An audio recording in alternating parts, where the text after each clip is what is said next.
Cell से पढ़ लिया होगा सबने अच्छे से। और मैम बायोलॉजिकल क्लासिफिकेशन भी कर लिया मैम। बायोलॉजी क्लासिफिकेशन भी कर लिया, वेरी गुड। बायोलॉजी क्लासिफिकेशन बहुत इजी सा चैप्टर है, इतना डिफिकल्टी नहीं आता है उसमें। जो प्लांट किंगडम है उसमें जो जिम्नोस्पर्म है मैम, वो वैसे हम रिलेट कर सकते हैं इसकी पोलन ग्रेन के जैसे फॉर्मेशन होती है वैसे? क्या कर सकते हो मैम? जो जिम्नोस्पर्म दे रखा है ना उसमें, एक तो मैम नेक सीट का इंपॉर्टेंट लगता है और हेट्रोस्पोरस, हाँ हेट्रोस्पोरस होते हैं। और मैम पोलन ग्रेन की पूरी वो दे रखी है जो हमारा 12th में फर्स्ट चैप्टर है, तो वैसे हम रिलेट कर सकते हैं ना उसको? हाँ कोई प्रॉब्लम नहीं है उसमें, ठीक है। अब देखो बायोमोलिक्यूल चैप्टर के अंदर जिसको डिफिकल्ट लगता है बिल्कुल ध्यान से समझना एक एक चीज, जितना मैं बताऊंगी सिर्फ उतना कर लेना, उससे बाहर क्वेश्चन नहीं मिलेगा आपको। एनसीईआरटी में मार्क करवा देना। एनसीईआरटी में मार्किंग, चलो एनसीईआरटी मार्किंग करा दूंगा बाद में, ठीक है। अभी एक चीज देखो कि बायोमोलिक्यूल्स में हम क्या पढ़ते हैं। हमने पहले चैप्टर में पढ़ा cell the unit of life chapter में कि हमारी बॉडी के अंदर जो सेल प्रेजेंट होती है वो किस टाइप की होती है, लिविंग सेल किसने डिस्कवर किया, न्यूक्लियस किसने डिस्कवर किया, न्यूक्लियस के अंदर क्या होता है, क्रोमोसोम्स की शेप अलग अलग क्या होती है, माइटोकॉन्ड्रिया, क्लोरोप्लास्ट क्या होता है, ये सारी चीजें हमने पढ़ा।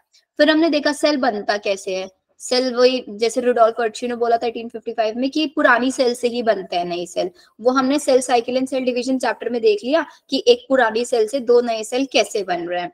पहले वो इंटरफेज में जाएंगे, उसके बाद वो एम फेज में जाएंगे, ऐसे करके 24 आवर तक वो पूरा साइकिल उनके अंदर चलता रहता है। पढ़ा था हमने, दो तरीके से डिवीजन करते हैं वो, एक माइटोसिस एक मियोसिस। मियोसिस में हमेशा जो नई सेल बन के आती है वो हेप्लॉइड सेल बन के आती है, नंबर ऑफ क्रोमोसोम्स हाफ रह जाता है, तो मियोसिस हम जनरली गैमीट्स बनवाने के लिए यूज करता है, है ना। मियोसिस हम हमेशा गैमीट्स बनवाने के लिए यूज करेंगे। तो अब इस चैप्टर में हम ये पढ़ेंगे कि जो हमारी बॉडी है, हमारी बॉडी के अंदर किस किस टाइप के मॉलिक्यूल्स पाए जाएंगे। हमें पता है हमारी बॉडी में प्रोटीन भी है, हमारी बॉडी में डीएनए भी है, हमारी बॉडी में कार्बोहाइड्रेट्स भी हैं, हमारी बॉडी में फैट भी है, विटामिन्स, मिनरल्स, हर तरीके की चीजें हमारी बॉडी में। तो वही सब हम इसके चैप्टर में पढ़ेंगे कि हमारी बॉडी में अगर कार्बोहाइड्रेट है तो कार्बोहाइड्रेट की क्या क्या प्रॉपर्टी है, ठीक है। हमारी बॉडी में अगर डीएनए है तो डीएनए की सारा का सारा फिजियोलॉजी वगैरह हम लोग 12th क्लास में पढ़ते हैं, बस डीएनए की स्ट्रक्चर क्या है वो हम यहाँ पे पढ़ लेंगे कि डीएनए कैसे बना होता है। प्रोटीन के बारे में हम पढ़ेंगे कि हमारी बॉडी के अंदर जो एंजाइम्स वगैरह हैं वो सब प्रोटीन से मिलके बने होता है, तो वो एंजाइम्स कैसे बनता है, प्रोटीन कैसी स्ट्रक्चर होती है, सिंपलेस्ट प्रोटीन क्या है, वो सारी की सारी चीजें हम यहाँ पे पढ़ने वाले। तो सबसे पहला और इजीएस्ट वे इसके अंदर है पढ़ने का, जिस योर यहाँ पे मैग्नीफाई नहीं हो पाएगा आई थिंक ये,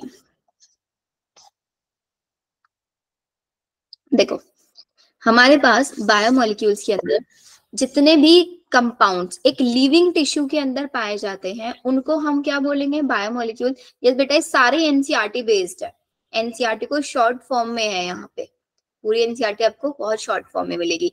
तो हमने क्या किया, हमने एक लिविंग बॉडी लिया, उसके अंदर से एक टिश्यू निकाल लिया, क्योंकि हमें ये पता करना है ना कि हमारी बॉडी में किस किस टाइप का कंपाउंड प्रेजेंट है, किस किस टाइप का मॉलिक्यूल है। तो हमने एक लिविंग, वो प्लांट से भी ले सकते हैं, हम एनिमल से भी ले सकते हैं, कहीं से भी ले सकते हैं, एक लिविंग टिश्यू निकाल लिया और इस टिश्यू को एक एसिड में डिसॉल्व कर लिया। क्वेश्चन पूछा जा सकता है कौन सा एसिड यूज किया हमने, ट्राइक्लोरोएसिटिक एसिड। कौन सा एसिड यूज किया, ट्राइक्लोरोएसिटिक एसिड हमने यूज किया। अब उसको पूरी तरीके से अच्छे से डिसॉल्व करके एक स्लरी बना लिया, थिक सा स्लरी, समझते ना, पेस्ट बना लिया।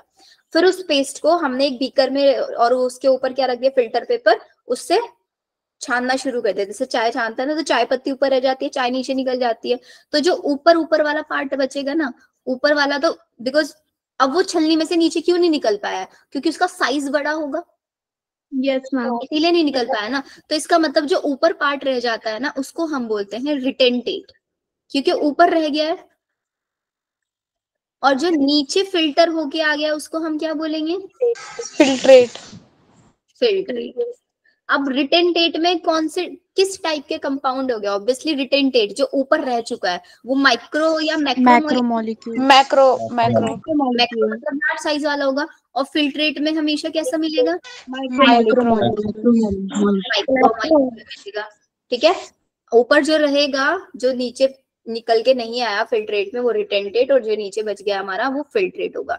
अब एक और चीज आप यहाँ पे एनालाइज कर सकते हो कि जो हमारा ऊपर रह गया है छलनी के अंदर, वो एसिड के अंदर डिसॉल्व नहीं हो पाया होगा, है ना, तभी वो नीचे फिल्टर आउट नहीं हुआ।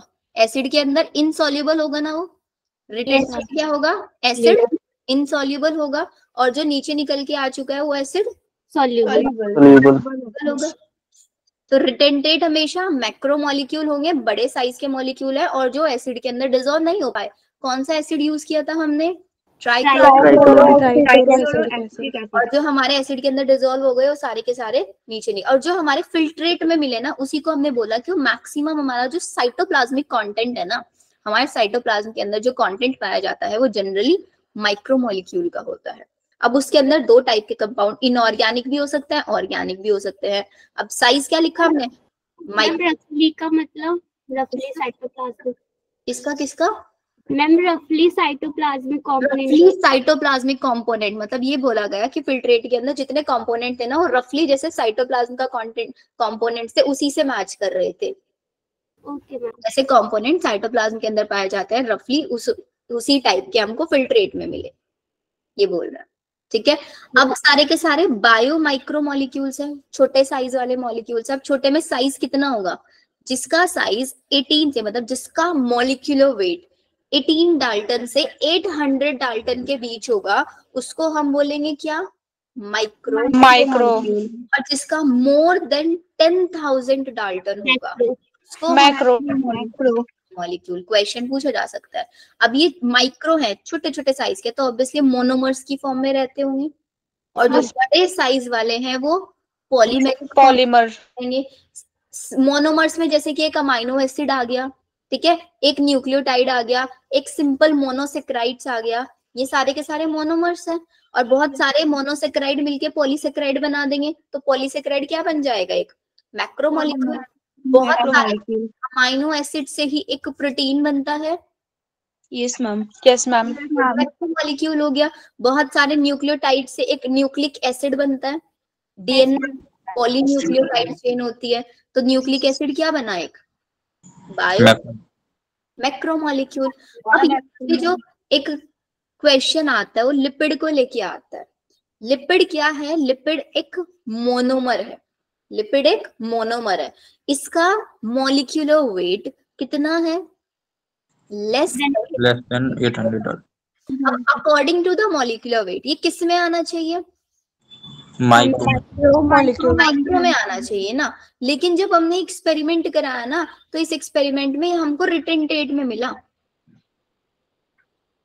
रिटेंटेट में मिला ऊपर। ऐसा क्यों हुआ? और इसको पॉलीमर भी क्यों नहीं बोला? क्योंकि ये तो बायो मैक्रो मॉलिक्यूल्स है। देखो, मॉलिक्यूलर वेट इसका लेस देन 800 डाल्टन है, तो मॉलिक्यूलर वेट के अकॉर्डिंग इसको किस में आना चाहिए था? फिल्ट्रेट में आना चाहिए था ना।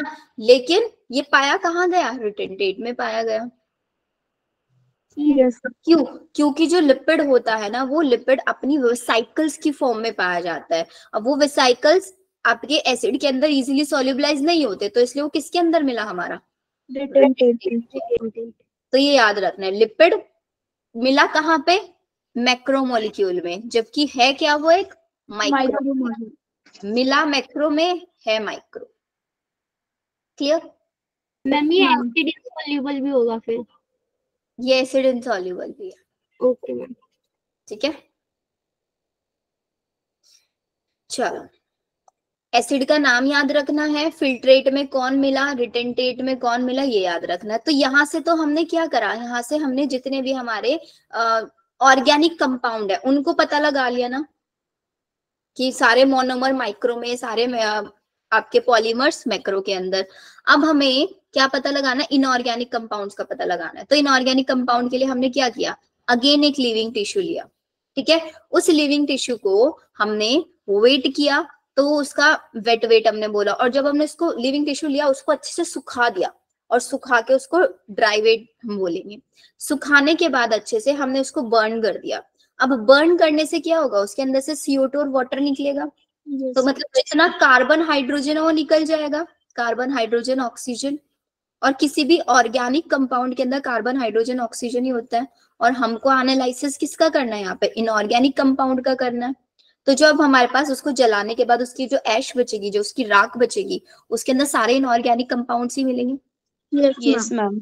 तो हम यहाँ से फिर पता लगा सकते हैं ना कि हमारे पास एक लिविंग टिश्यू के अंदर ऑर्गेनिक कंपाउंड पता लगाना है तो उसको एसिड के अंदर सोल्यूबल करके फिल्ट्रेट कर लो, और अगर हमको इनऑर्गेनिक पता करना है तो उसको बर्न कर दो पहले, बर्न करने से सारा ऑर्गेनिक उड़ जाएगा और बचेगा क्या, सारा सिर्फ और सिर्फ इनऑर्गेनिक वाला पार्ट बचेगा। ठीक है, अब हमारी एनसीईआरटी ने ये टेबल बना दी हुई है। ठीक है, देख रहे होंगे आप लोग अपनी एनसीईआरटी के अंदर। अब इस टेबल के अंदर इन्होंने कंपोनेंट हमको बताया हुआ है, इन्होंने ये बताया हुआ है कि भाई हमारे पास क्या है, आपका जो हाइड्रोजन है वो आपके अर्थ क्रस्ट में कितना है और हमारी बॉडी के अंदर कितना पाया जाता है। हाइड्रोजन अर्थ क्रस्ट में 0.14% है, लेकिन हमारी बॉडी के अंदर तो 0.5% है। कार्बन आपकी अर्थ क्रस्ट में 0.03 है, जबकि बॉडी के अंदर 18.5 है। ऑक्सीजन आपका अर्थ क्रस्ट में 46.6% है, और जबकि बॉडी के अंदर 65.0 है। तो आपको याद क्या रखना है, स्टार्टिंग के 4 याद रखना है, नाइट्रोजन तक सिर्फ।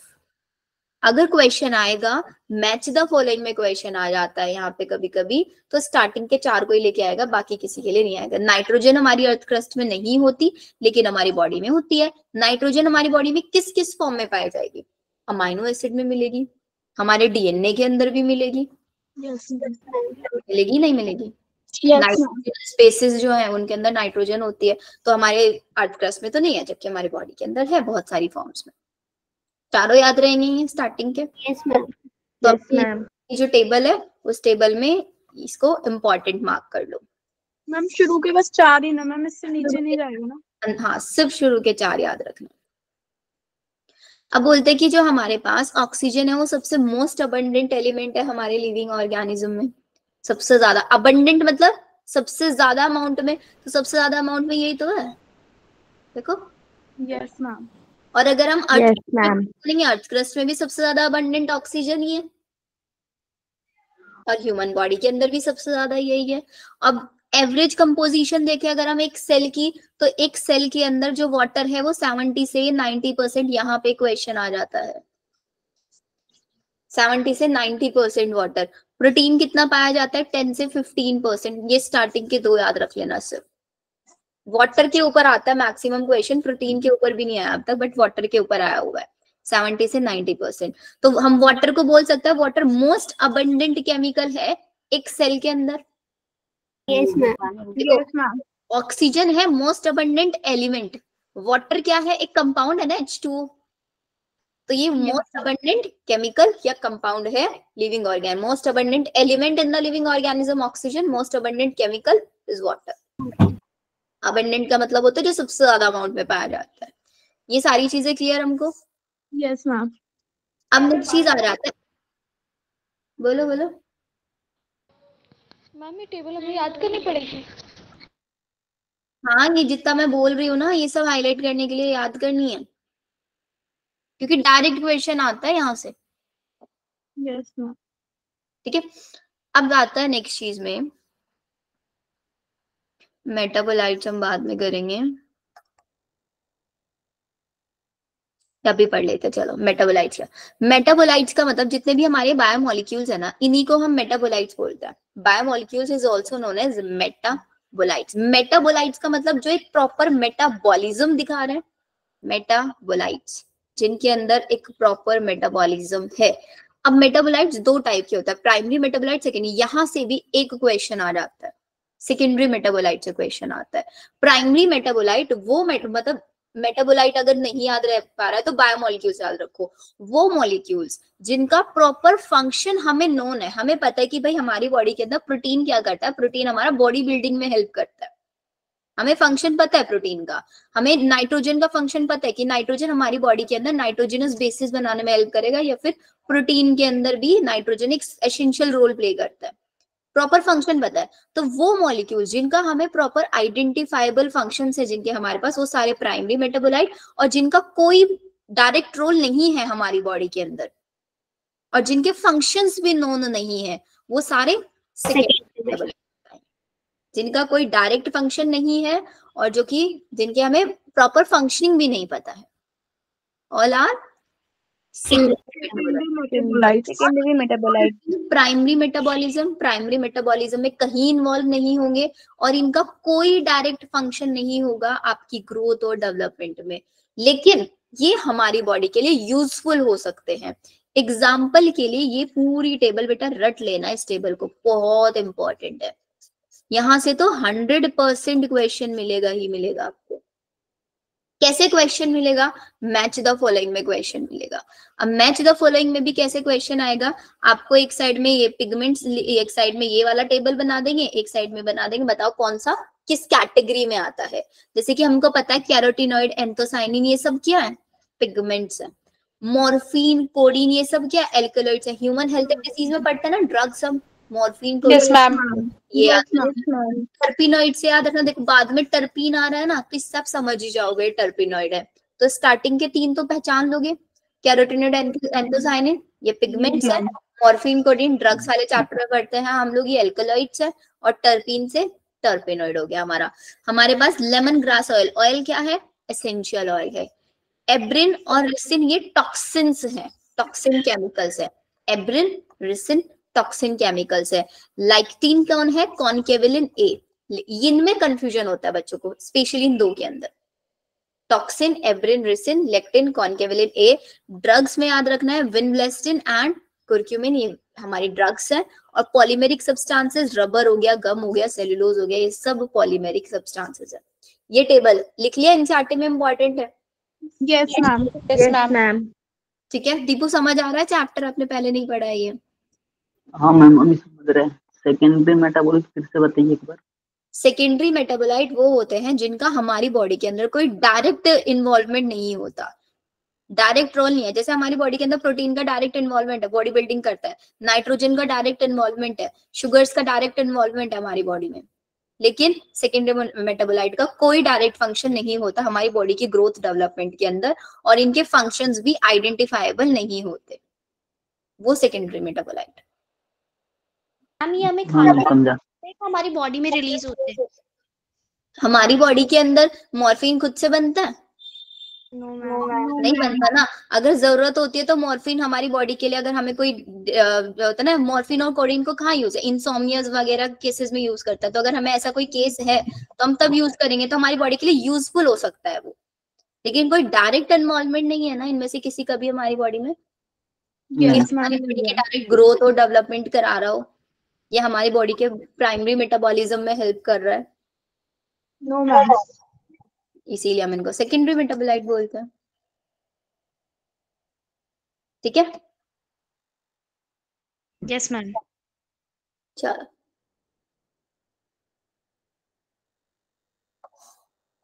अब आ जाते हैं हमारे कार्बोहाइड्रेट्स के ऊपर। तो सबसे पहले हमको कार्बोहाइड्रेट्स पढ़ना है। कार्बोहाइड्रेट्स 2 टाइप के होंगे, मोनोसेक्राइड्स एंड पॉलीसेक्राइड्स। मोनोसेक्राइड्स वही जिनके अंदर सिर्फ एक यूनिट होगा, जैसे कि हमारे पास sugar, glucose, yes ma'am. Glucose, fructose, ये सब क्या है? ये सब मोनोसेक्राइड्स है ना। मोनोसेक्राइड। पॉलीसेक्राइड में जैसे कि हमारे पास लेक्टोज है। लेक्टोज किस किस से मिलके बना होता है? Glucose plus galactose. यूनिट से मिलके बना हुआ है, तो हम इसको डाइसेक्राइड भी बोल सकते हैं। Yes ma'am. तो अलग अलग यूनिट से मिलके बना है, तो एक हेट्रोपॉलीसेक्राइड हुआ ना ये। Yes ma'am. Ma'am. Same unit से मिलके बना होगा तो हम इसको क्या बोलेंगे? पॉलीसेक्राइड। और हमने लेक्टोज का हाइड्रोलाइसिस करा दिया ना ग्लूकोज प्लस गैलेक्टोज में। Yes ma'am. हमने क्या किया? ग्लूकोज और गैलेक्टोज के बीच में ये दोनों आपस में ज्वाइन हुए हैं। किस बॉन्ड के थ्रू ज्वाइन हुए होंगे? Glycosidic linkage. Glycosidic bond. तो इसका मतलब हम ग्लाइकोसिडिक बॉन्ड का डिहाइड्रेशन कर सकते हैं और उसको सिंगल यूनिट में ब्रेक कर सकते हैं। तो कार्बोहाइड्रेट 2 टाइप के, मोनोसेक्राइड, पॉलीसेक्राइड। मोनोसेक्राइड के अंदर सिंगल यूनिट, पॉलीसेक्राइड के अंदर 2 टाइप। होमो सेम यूनिट से मिलके बना है, हेट्रो डिफरेंट डिफरेंट टाइप की यूनिट से मिलके बने होते हैं। अब आपका मोनोसेक्राइड्स में 5 कार्बन जो होता है, 5 कार्बन, और एक होता है 6 कार्बन। अब हमारे पास जो ग्लूकोज और फ्रक्टोज है सब 6 कार्बन होती है। Yes ma'am. कार्बन वाले को क्या बोलता है? राइबोज शुगर, जो कि किस में पाई जाती है? डीएनए में पाई जाती है ना राइबोज। यस मैम, डीऑक्सीराइबोज पाई जाती है। मैम वो तो इसमें पाया आ रहा है। डीऑक्सीराइबोज डीएनए में। और डीएनए के अंदर क्या करता है? यहाँ पे हम सेकंड पोजीशन से एक ऑक्सीजन को हटा देते हैं। ये इधर ना, ये इस ऑक्सीजन को हटा देंगे तो ये क्या बन जाएगी? डीऑक्सीराइबोज बन जाएगी। यस। और ये हमारे पास ग्लूकोज की शुगर है, 6 कार्बन। तो 5 कार्बन वाला राइबोज, 6 कार्बन वाला ग्लूकोज। ठीक है। अब हमारे पास है ग्लाइकोजन। ग्लाइकोजन के अंदर आपको क्या याद रखना है? इसका जो राइट एंड होता है हमेशा वो रिड्यूसिंग होता है और लेफ्ट एंड नॉन डायरेक्ट है। ये बिल्कुल एनसीईआरटी की लाइन से ही है। कभी कभी क्वेश्चन पूछ लेता है ग्लाइकोजन में, ग्लाइकोजन एक लॉन्ग चेन होती है जिसका राइट एंड रिड्यूसिंग होता है और लेफ्ट एंड नॉन रिड्यूसिंग। ठीक है। स्टार्च जो होता है वो आपका, हम स्टार्च टेस्ट करता है ना, स्टार्च को पता करने के लिए आयोडीन टेस्ट करता है। तो अब अगर स्टार्च होगा तो कैसा कलर देता है? ब्लू ब्लैक कलर शो करता है। Yes ma'am. तो स्टार्च टेस्ट कौन देता है? आयोडीन टेस्ट कौन दे सकता है? आयोडीन स्टार्च दे सकता है। स्टार्च देगा। तो ये बोलता है कि भाई स्टार्च तो आयोडीन टेस्ट पॉजिटिव दिखाता है, सेल्यूलोज नहीं दिखाता। क्यों? क्योंकि स्टार्च आयोडीन टेस्ट के अंदर I2 मॉलिक्यूल जो होता है ना, स्टार्च की स्ट्रक्चर की हेलिकल पोजीशन में जाके, मतलब हेलिकल एक पोर्शन होता है सेंटर में, वहां पे होल्ड हो जाता है। आयोडीन स्टार्च स्ट्रक्चर के अंदर जब जैसे ही हम क्या करते हैं ना, आयोडीन सॉल्यूशन में स्टार्च को डाला तो स्टार्च के सेंटर में जाके आयोडीन मॉलिक्यूल चिपक जाता है, जिसकी वजह से वो ब्लू ब्लैक कलर दिखा देता है। लेकिन सेल्यूलोज के अंदर ऐसी कोई स्ट्रक्चर नहीं है कि वहां पे आयोडीन जाके होल्ड हो पाए, तो इसलिए सेल्यूलोज आयोडीन टेस्ट नहीं दिखाता। नहीं दिखता। ठीक है। तो आयोडीन टेस्ट हम किसके लिए करते हैं? स्टार्च के लिए करते हैं, स्टार्च को आइडेंटिफाई करने के लिए। जैसे हम फोटोसिंथेसिस है, हमें पता करना है एक लीफ है, उस लीफ के अंदर स्टार्च बना है नहीं बना, तो हम लीफ को लेंगे और उसको आयोडीन सॉल्यूशन में डिप करेंगे। अगर वो ब्लू ब्लैक कलर दिखा देगा तो हम पता चल जाएगा कि ये फोटोसिंथेसिस कर रही है लीफ। Yes ma'am. वो यस मैम। कवर अप करके हम करते हैं ना वेरिजेटेड लीफ एक्सपेरिमेंट्स, ये सब यस मैम। वही वाला कॉन्सेप्ट है। तो यहाँ पे क्वेश्चन आया हुआ है, PYQ में भी एक क्वेश्चन है कि स्टार्च तो आयोडीन टेस्ट दिखा देता है बट सेल्यूलोज नहीं दिखा पाता। क्यों? क्योंकि स्टार्च तो I2 मॉलिक्यूल को होल्ड कर लेता है बट सेल्यूलोज उसको I2 मॉलिक्यूल को होल्ड नहीं कर पाता। ठीक है। नेक्स्ट 2 लाइन ये याद रखना है, जो कॉटन फाइबर्स होते हैं वो किससे बने होते हैं? Cotton cellulose. सेल्यूलोज से बने होता है। और पेपर किससे बना होता है? प्लांट के पल्प से बना होता है ना, प्लांट से वुडी जो प्लांट होता है वहीं से तो बनता है paper. Cotton fiber, cellulose and paper is made from plant pulp. याद रहेगा? Yes ma'am. नेक्स्ट अब हमारे पास ग्लाइकोजन। ग्लाइकोजन किसका स्टोर्ड फूड होता है? एनिमल्स का होता है, नहीं होता है? Yes ma'am. पाया जाता है, प्लांट्स के अंदर पाया जाता है। इन्यूलिन भी, अब यहाँ पे क्वेश्चन आता है, इन्यूलिन का मोनोमर कौन है? फ्रक्टोज। एनसीईआरटी की लाइन है डायरेक्ट। इनुलिन का मोनोमर फ्रक्टोज।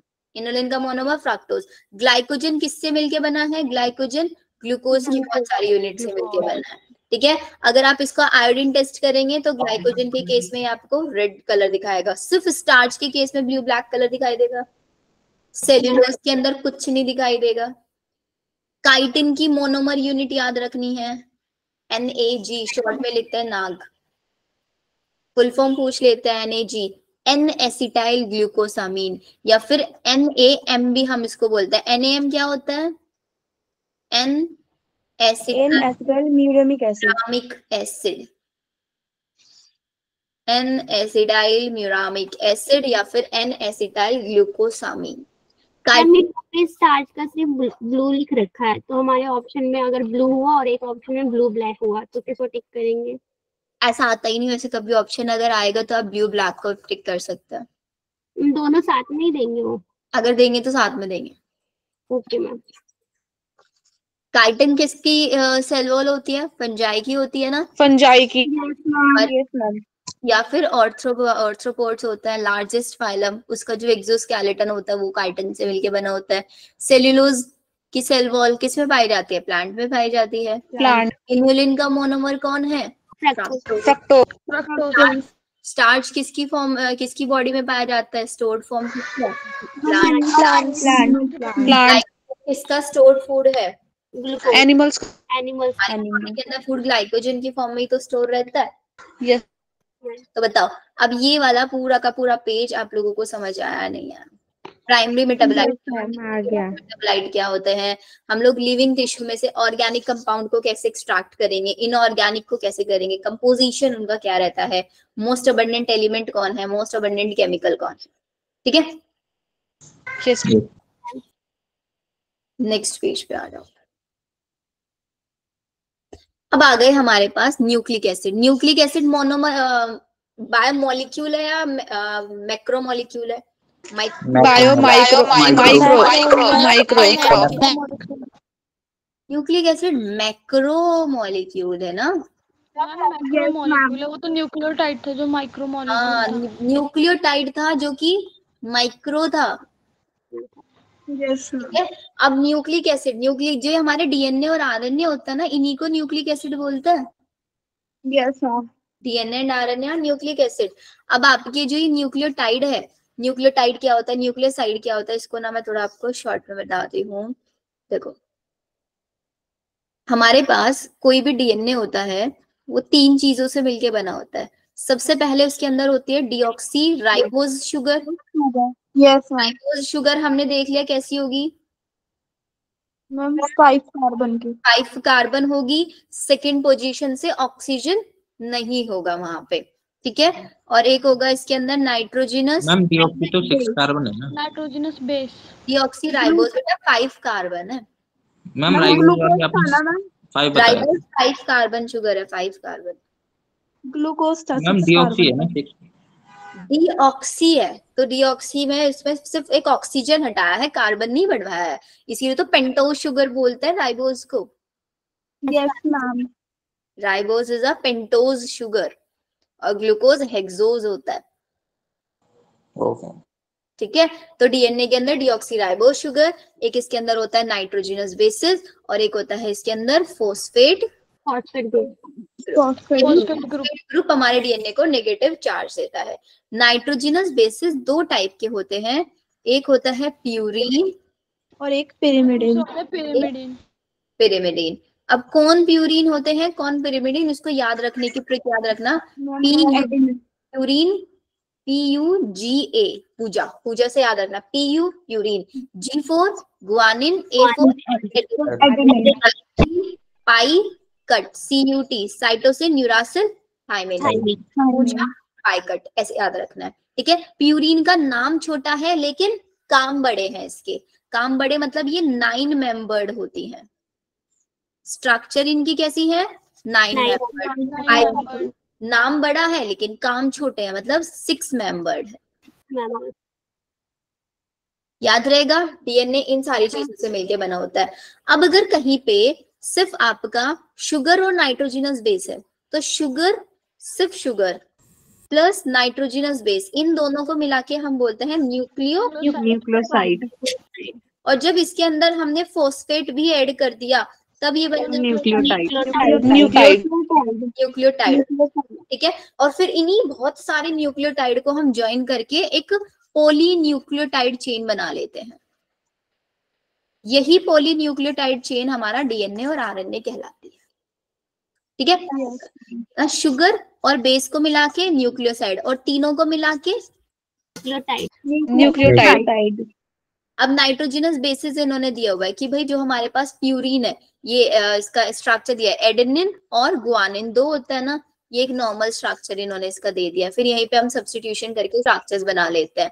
न्यूक्लियोसाइड कैसे बना, देखो ध्यान से देखना। न्यूक्लियोसाइड एडेनिन, और एडेनिन क्या है, एक नाइट्रोजिनस बेस है, नाइट्रोजिनस बेस, और ये हमारी pentose sugar, pentose sugar plus adenine से मिलके एक न्यूक्लियोसाइड बना। तो इसका नाम क्या होगा, एडिनोसिन हम इसको बोलेंगे। जब सिर्फ क्या है नाइट्रोजिनस बेस और शुगर तो उसको बोलेंगे एडिनोसिन। एनसीईआरटी में है ये सब लिखा हुआ, adenine plus sugar is known as adenosine. ठीक है, guanine plus sugar is known as Guanosine. Guanosine. Thymine plus sugar is known as Thymidine. Thymidine. cytosine plus sugar is known as Cytidine. uracil plus sugar is known as Uridine. अब इनके अंदर हमने क्या करा, देखो ये नाइट्रोजनस बेस था, ये शुगर फॉस्फेट भी ऐड कर दिया, तो ये न्यूक्लियोटाइड बन गया। तो adenine plus sugar plus phosphate is known as adenylic acid. Guanine add कर दिया तो ग्वानिलाइक एसिड, ठीक है। Thymidylic acid, cytidylic acid and uridylic acid. Ma'am cytidylic acid में साइटोसिन कराए क्या? साइटिडाइलिक एसिड में साइटोसिन, शुगर और फॉस्फेट। ओके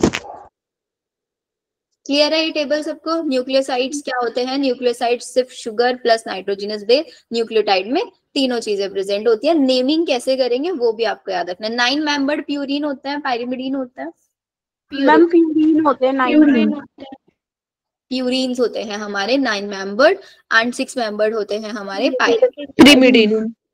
मैम इनके स्ट्रक्चर पे क्या क्वेश्चन आएगा मैम? जैसे कि स्ट्रक्चर देगा उसकी एनसीईआरटी में एक स्ट्रक्चर दी हुई है, आई थिंक एडेनिन की दी हुई है एक, और शायद एक आपकी यूरासिल की दी हुई है, उनके ऊपर आता है बस क्वेश्चन। मैम। तो हमें स्ट्रक्चर दे देंगे और पूछेंगे कि कौन सा स्ट्रक्चर है मैम, ये एडेनिन स्ट्रक्चर देके पूछ लेगा, आइडेंटिफाई करो कि कौन सा नाइट्रोजनस बेस है। मैम एडेनिन और हमने नाइट्रोजनस बेस लगाया तब एडेनिन बना है, और इसमें हमने तीनों चीज को ऐड कर दिया, नाइट्रोजन प्लस शुगर और एडेनिन। बस आगे एडिनाइलिक एसिड बन गया, सिर्फ शुगर और एडेनिन हुआ तो एडिनोसिन। मैम हमें स्ट्रक्चर भी लर्न करने पड़ेंगे, यानी कि इन सबके सारे। देखो 9 मेंबर दिखा तो आप डायरेक्टली पहचान जाओगे क्या होगा? Ma'am Purine. प्यूरिन होगा। प्यूरिन सिर्फ 2 है, या तो एडेनिन है या फिर गुआनिन, दोनों में से कोई एक लगा देना।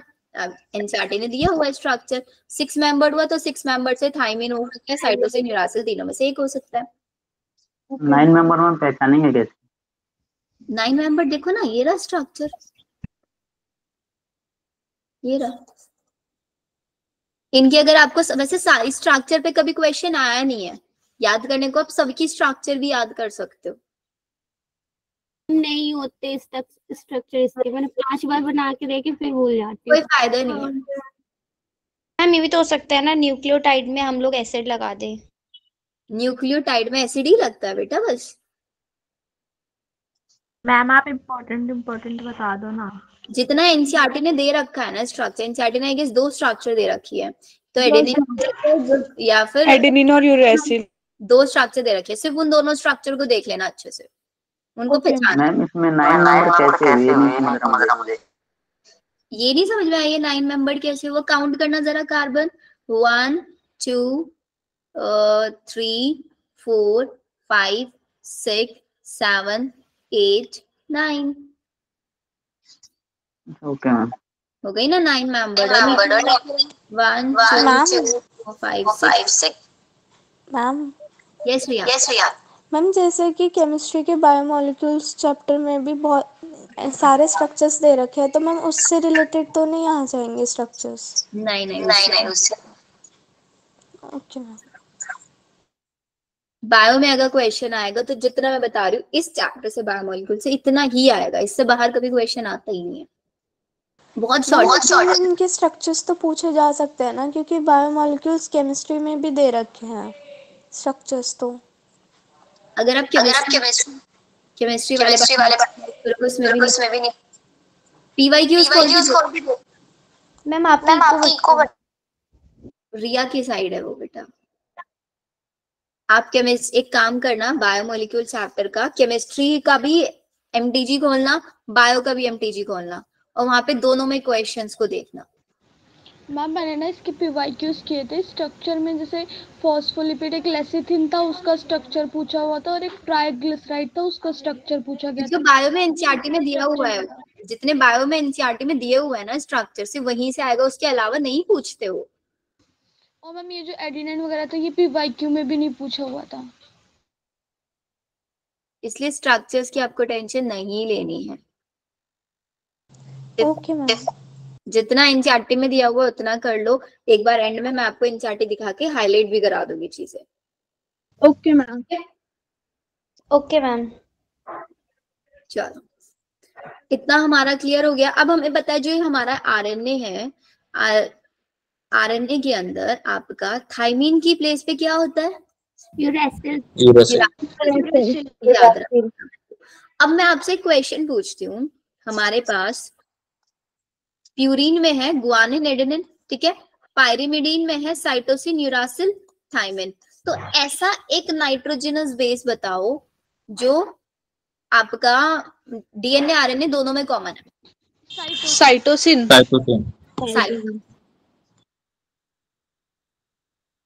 ऐसा एक पायरिमिडीन भी पूछ लेते हैं, ऐसा पीवाईक्यू में क्वेश्चन आया हुआ है। ऐसा कौन सा पायरिमिडीन है जो डीएनए आरएनए दोनों में कॉमन होता है? क्योंकि यूरासिल सिर्फ आरएनए में मिलेगा और थाइमिन सिर्फ डीएनए में मिलेगा। तो बच्चा क्या है यहाँ पे? साइटोसिन। और प्यूरिन तो एडेनिन गुआनिन दोनों में ही होता है, ठीक है। तो यही हुआ ना मोस्ट कॉमन पायरिमिडीन जो डीएनए आरएनए दोनों में।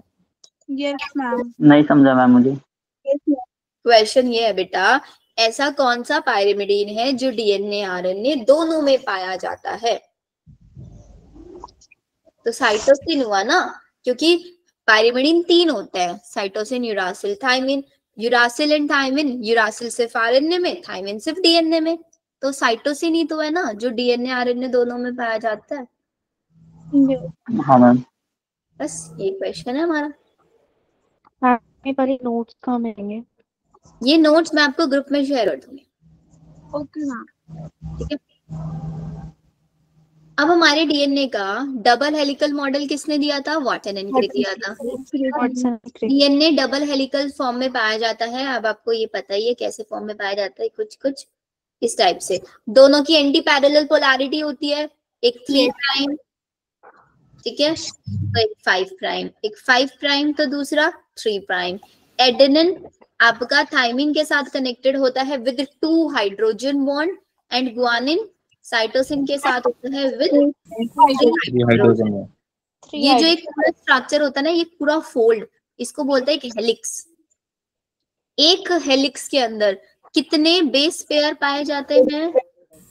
10 पेयर पाए जाते हैं पूरे टर्न में। इसको टर्न भी, हेलिक्स भी, एक टर्न में 10 बेस पेयर पाए जाएंगे। और एक कंप्लीट टर्न का जो साइज होगा वो कितना होगा इस पूरे टर्न का?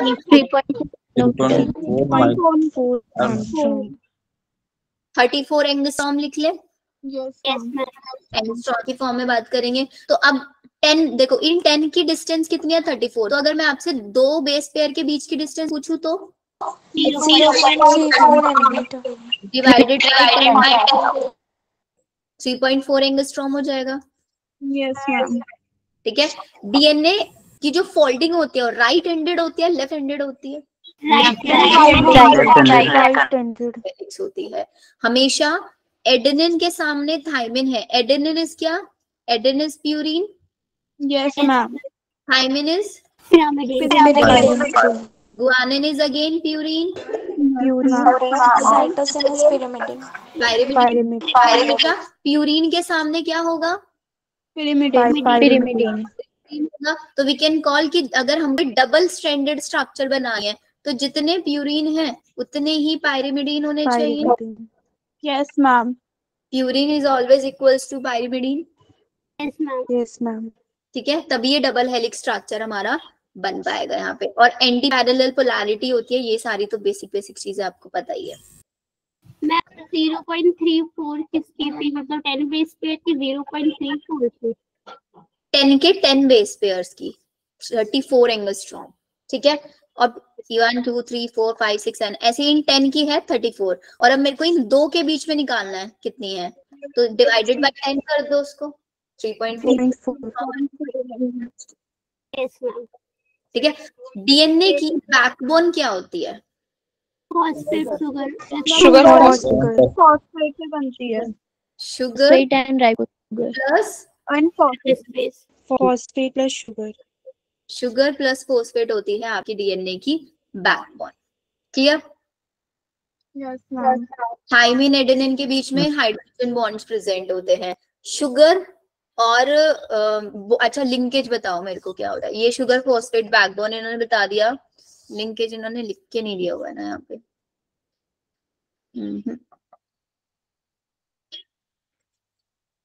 आपका शुगर अटैच्ड हुआ किसके साथ? नाइट्रोजनस बेस के साथ। Link ma'am bond, glycosidic bond, N glycosidic bond होगा। ठीक है, अब ये क्या बन गया हमारे पास? ये एक न्यूक्लियोसाइड। अब इस न्यूक्लियोसाइड के साथ हमने अटैच करा दिया phosphate. This phosphoester linkage, phosphodiester linkage, not diester, ester, phosphoester linkage. तो ये क्या बन गया? Nucleoside plus phosphate, nucleotide. एक न्यूक्लियोटाइड के साथ दूसरा न्यूक्लियोटाइड अटैच कराया, फिर फॉस्फोडाइस्टर, फोस्फोडाइएस्टर या फिर लिंकेज, 3,4 फोस्फोडाइएस्टर लिंकेज भी हम इसको बोल देते हैं। 3,4 बोलते हैं, 3,5 बोलते हैं। 3,5 फोस्फोडाइएस्टर लिंकेज।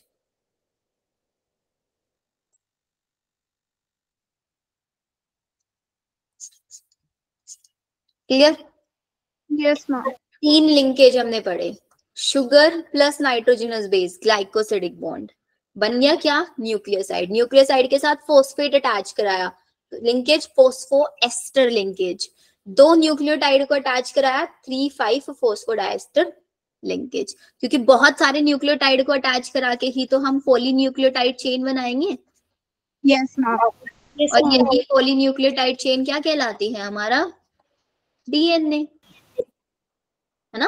अब पता है डीएनए की स्ट्रक्चर, अगर आप इसको थोड़ा सा रफली बनाएं, इधर शुगर इधर शुगर, दोनों शुगर्स के बीच में ऐसे फॉस्फेट अटैच होता है, ऐसे स्ट्रक्चर होती है।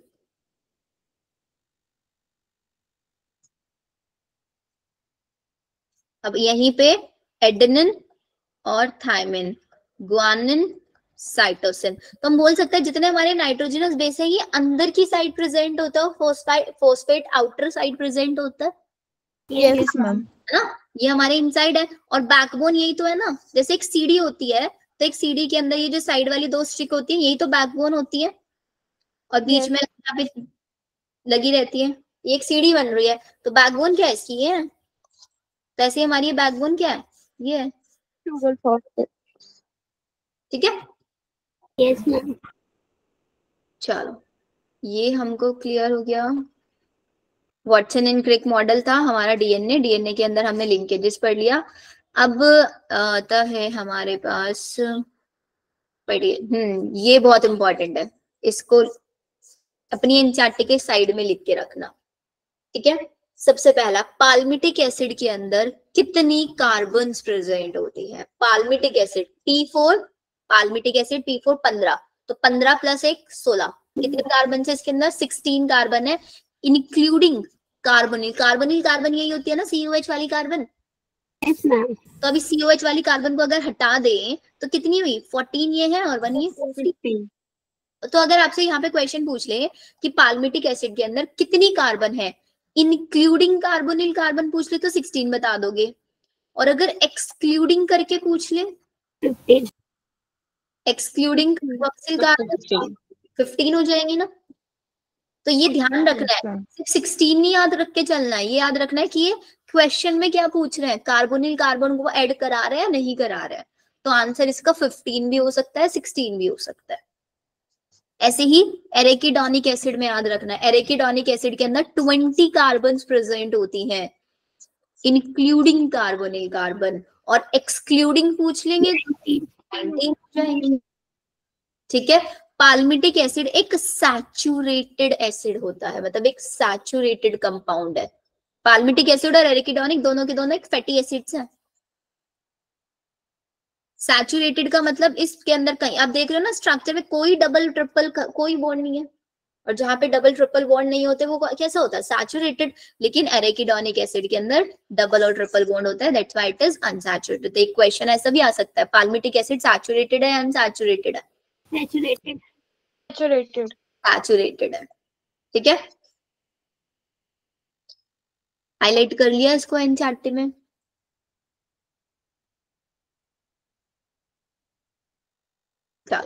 अब हमारे पास आता है लिपिड्स क्या होता है। लिपिड्स दो चीजों से मिलके बने होता है, फैटी एसिड और ग्लिसरॉल। अब आपको ग्लिसरॉल की स्ट्रक्चर याद रखनी है जो कि आपकी एनसीईआरटी ने दी हुई है। ग्लिसरॉल की स्ट्रक्चर होती है CH2OH CHOH CH2OH। This is your glycerol. इस ग्लिसरॉल को के अंदर कितनी कार्बन, 1 2 3 3 कार्बन को क्या बोलता है, प्रोप बोलते हैं, और 3 हाइड्रोक्सिल है तो हम इसको ट्राई हाइड्रोक्सी प्रोपेन बोल सकते हैं क्या? Yes ma'am. Tri hydroxy propane या फिर it is also known as glycerol, ठीक है। अब इस ग्लिसरॉल से हम लिपिड बनवाएंगे। कैसे बनवाएंगे? एक H को हटा दिया और यहाँ पे ऐड करा दिया एक फैटी एसिड, सिर्फ एक फैटी एसिड ऐड कराया तो हम इसको बोलेंगे मोनोग्लिसराइड। क्या बोलेंगे? मोनोग्लिसराइड। एक और H हटाया, एक और फैटी एसिड लगा दिया, डाइग्लिसराइड। एक और H हटाया, एक और फैटी एसिड ऐड कर दिया तो we will call it triglyceride. Triglyceride. तो मोनोग्लिसराइड के अंदर कितने फैटी एसिड होते हैं? एक फैटी एसिड। डाइग्लिसराइड में 2। अब ये फैटी एसिड ग्लिसरॉल के साथ अटैच किस बॉन्ड के थ्रू होते हैं? एस्टर बॉन्ड के थ्रू होते हैं। और इस रिएक्शन को एस्ट्रिफिकेशन भी हम बोलते हैं, आपने केमिस्ट्री में पढ़ा होगा। Esterification reaction. हमारे पास आपके जो फैटी एसिड चाहिए 2 टाइप के, या तो हम लोग घरों में जो फैट खाता है, ऑयल खाता है, इसके ऊपर भी बहुत क्वेश्चन पूछा जाता है। फैट का मेल्टिंग पॉइंट क्या होता है? हाई होता है। ऑयल का मेल्टिंग पॉइंट बहुत लो होता है। विंटर्स में फैट को जम जाता है, जो घरों में घी होता है वो जम जाता है ना, बहुत सॉलिड हो जाता है। लेकिन जो ऑयल होता है जैसे सरसों का तेल है वो कभी जमता है सर्दियों में भी? No ma'am. तो इसमें भी लिक्विड फॉर्म में रहता है। तो एग्जांपल दे रहे हैं, घी, बटर हो गया या फिर जिंजर ऑयल। मेल्टिंग पॉइंट याद रखना है, फैट का मेल्टिंग पॉइंट हमेशा हाई, ऑयल का मेल्टिंग पॉइंट लो, फैट का पॉइंट हाई, ऑयल का मेल्टिंग पॉइंट लो। अब एनसीईआरटी ने ये एक स्ट्रक्चर दी हुई है ट्राइग्लिसराइड की बना के। अब ये दिख रहा है ना CH2O और इधर H होगा अटैच, ये CHO और इधर H होगा यहाँ पे CH2OH। तो इन्होंने क्या है, देखो, एक fatty acid, 2 fatty acid, 3 fatty acid लग रहा है ना, तो yes ma'am. We are calling it triglyceride. Clear? Ma'am इन्होंने दिया हुआ है lipid which is known as phospholipid. अब हमने सेल मेम्ब्रेन पढ़ा था, तो सेल मेम्ब्रेन के अंदर जो लिपिड था ना, वो लिपिड किस फॉर्म में था? वो लेसिथिन की फॉर्म में पाया जाता है। इसके ऊपर बहुत क्वेश्चन आता है, इंपॉर्टेंट है ये। लेसिथिन कहाँ पे पाया जाता है? ये आपका सेल मेम्ब्रेन। लेसिथिन क्या एक फॉस्फोलिपिड है, फॉस्फोलिपिड। इसकी ये स्ट्रक्चर एनसीईआरटी ने दी हुई है। देखो यही CH2OH। अब यहाँ पे एक फोस्फेट, पूरा का पूरा फोस्फेट का एक ग्रुप अटैच करा दिया है और यहाँ पे टर्शियरी अमीन लगा दिया है लास्ट पोजीशन पे। तो यहाँ से इस को हटा के यहाँ पे अगर A लगा के पूछ लेता, बोल देना टर्शियरी अमीन लगा हुआ है यहाँ पे। स्ट्रक्चर देख के आपसे पूछ ले किसकी स्ट्रक्चर, तो बता ही दोगे फॉस्फोलिपिड है, लेसिथिन है, ठीक है। एक और एनसीईआरटी ने स्ट्रक्चर दिया हुआ है कोलेस्ट्रॉल का, ये तो देख के आप पहचान ही देते हो कि ये कोलेस्ट्रॉल है। वैसे अब नहीं आता इसके ऊपर क्वेश्चन। तो लिपिड में क्या याद रखना है हमको? Palmitic acid including carbonyl carbon, कितनी कार्बन? 16। एरेकिडोनिक एसिड में कितनी होती है? 20 होती है। और एक्सक्लूडिंग करके 19 हो जाएगी एरेकिडोनिक में और 15 हो जाएगी पाल्मिटिक में। ऑयल का मेल्टिंग पॉइंट कैसा होता है? हाई होता है, लो होता है। ऑयल का लो मेल्टिंग पॉइंट होता है, फैट का हाई होता है, हाई। ठीक है। ऐसे ना ऑयल्स को ऐसे याद रखना, OIL, L for low, OIL, OIL, L for low, ठीक है। विंटर वाला ज्यादा अच्छा है। लो याद रहेगा तो हाई तो खुद ही याद आ जाएगा कि भाई ऑयल का लो है तो फैट का हाई होगा। अब no more confusion. No ma'am. ठीक है, अभी देखो ये भी हमारा पूरा page done. Ma'am NCERT highlight कब करवाओगे? जो जो चीजें मैं बता रही हूँ सब एनसीईआरटी में नहीं मिल रहा है आप लोगों को? मिल रहा है मैम मिल रहा है। मिल रहा है। एक एक लाइन मिल रही है, पर मैम जब हम पढ़ते हैं तब नहीं मिलता। कोई बात नहीं, मैं आपको ना हाईलाइटेड एनसीईआरटी भी भेज दूंगी, ठीक है? आप एक बार वो भी देख लेना, या फिर एंड में मैं आपको एनसीईआरटी में खुद भी हाईलाइट करवा दूंगी। अब आ गए हम amino acid. Amino acid micro molecule है, मैक्रो मॉलिक्यूल है? Ma'am micro. माइक्रो है। रिटन टाइप में मिलेगा या फिर फिल्ट्रेट में मिलेगा? मैम फिल्ट्रेट में। एसिड सॉल्युबल है, एसिड इनसॉल्युबल है? एसिड सॉल्युबल है। Very good. अब अमाइनो एसिड्स जो होते हैं ना, अमाइनो एसिड्स के अंदर, अमाइनो एसिड को बोलते हैं सब्स्टिट्यूटेड मीथेन है। मीथेन क्या होता है? CH4 होता है ना? Yes ma'am. अरे हमारा पेन क्यों नहीं काम कर रहा है?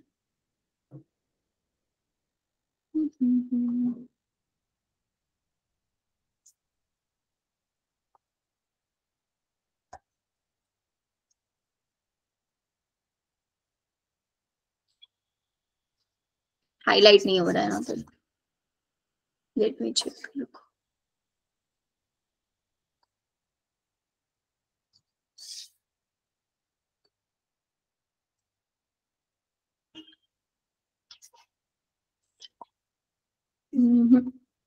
देखो सब्स्टिट्यूटेड मीथेन क्या होता है? CH4 होता है ना? CH4। अब हमने क्या किया, उसकी हाइड्रोजन्स को हटा हटा के वहां पे एक साइड क्या लगा दिया? NH2 ग्रुप लगा दिया। एक साइड COH ग्रुप लगा दिया और एक साइड H ही रहने दिया। ठीक है, ऐसे समझ नहीं आएगा बट आप लोगों को लिखना तो पड़ेगा।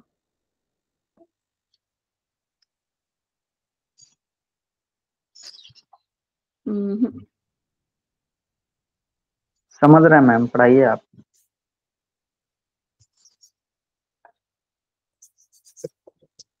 चलो, अगर ऐसे समझ आ रहा है तो थोड़ा ऐसे ही देख लेते हैं, बट आई नो PDF में क्या हुआ। तो देखो CH4 है तो एक साइड हमने क्या लगा दिया? 4 हाइड्रोजन है, एक को हटा के NH2 ग्रुप लगाया, एक को हटा के COH ग्रुप लगाया, और एक साइड R ग्रुप आ जाएगा और एक साइड H ही रहेगा। तो चारों अलग अलग ग्रुप्स हो गए या नहीं हो गए? Yes ma'am. तो जब किसी कार्बन से 4 डिफरेंट ग्रुप अटैच्ड होते हैं, that carbon is known as chiral carbon. Optically active carbon वो होती है और उसको हम कायरल कार्बन भी बोलते हैं। ठीक है, अब ये जो R ग्रुप है, R ग्रुप एक वेरिएबल ग्रुप है। R ग्रुप को हटा के आप उसकी जगह पे कुछ भी लगवा सकते हो। तो R ग्रुप को हटा के आपने अगर H लगवा दिया तो ग्लाइसिन कहलाएगा, CH3 लगवा दिया तो एलिनिन, CH2H लगवा दिया तो सीरिन। ये 3 याद रखना है, एनसीईआरटी ने भी यही दिए हुए हैं, ग्लाइसिन, सीरिन। तो कैन वी कॉल ग्लाइसिन हमारा सबसे सिंपलेस्ट अमाइनो एसिड है, क्योंकि वहां पे लगवाया R को हटा के, सबसे सिंपल वही हुआ ना। तो क्वेश्चन आता है यहाँ पे, सबसे simplest amino acid is glycine. ठीक है, CH3 स्ट्रक्चर बना के दे देंगे, R की जगह पे CH3 लिख के दे देंगे, बता पूछेंगे आपसे कौन सा अमाइनो एसिड है, सबको बताना है। ठीक है, अब अमाइनो एसिड आगे 3 टाइप के होता है, पूरा प्रॉपर्ली 4 टाइप के होता है। अब आपको पता कैसे करना है, अमाइनो एसिड एसिडिक भी हो सकता है, बेसिक भी हो सकता है, न्यूट्रल भी हो सकता है और एरोमेटिक भी हो सकते हैं। एसिडिक अमाइनो एसिड क्या होगा? एसिडिक अमाइनो एसिड वो होगा जिसके अंदर, अच्छा अमाइनो एसिड के अंदर एसिडिक ग्रुप कौन सा होता है? COH होता है ना। तो अगर हमारे पास जो COH ग्रुप है उसका अमाउंट ज्यादा है, मतलब मेरे पास 3 COH है और 2 NH2 है, तो अमाइनो एसिड का नेचर एसिडिक बन जाएगा ना। Yes ma'am. तो अगर आप स्ट्रक्चर दे देंगे, स्ट्रक्चर देके आपने देख लिया कि ज्यादा कौन है, ज्यादा COH है, तो ये एसिडिक अमाइनो एसिड हुआ।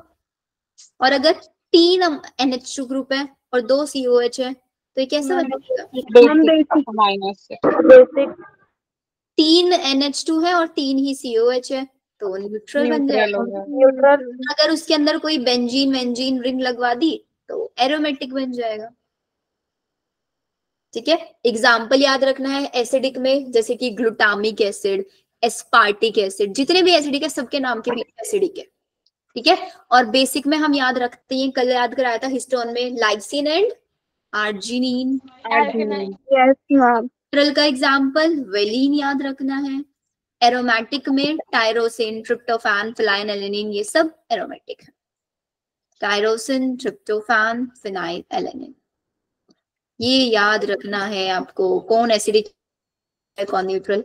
टोटल हमारे पास कितने अमाइनो एसिड्स होते हैं? 20 होते 20 अमाइनो एसिड होते हैं। इनमें से 10 एसेंशियल होते हैं, 10 नॉन एसेंशियल होते हैं। अब किसी भी चीज को एसेंशियल हम कब बोलेंगे? जब हमें बाहर से लेना पड़े, हम बाहर से लेना पड़े तो हम उसको एसेंशियल बोलेंगे, और नॉन एसेंशियल जो हमारी बॉडी खुद से बनाती है, सिंथेसाइज करता है, सिंथेसाइज कर रही है, जो चीज हमारी बॉडी खुद से सिंथेसाइज कर रही है।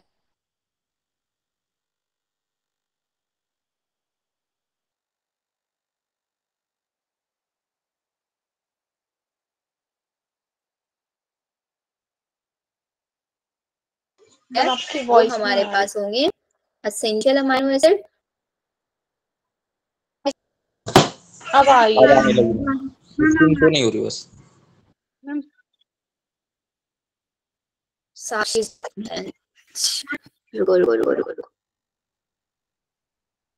आई वाज सेइंग कि अमाइनो एसिड दो टाइप के हैं, एक एसेंशियल और एक नॉन एसेंशियल। एसेंशियल वो जो हमारी बॉडी खुद से सिंथेसाइज नहीं कर रही है।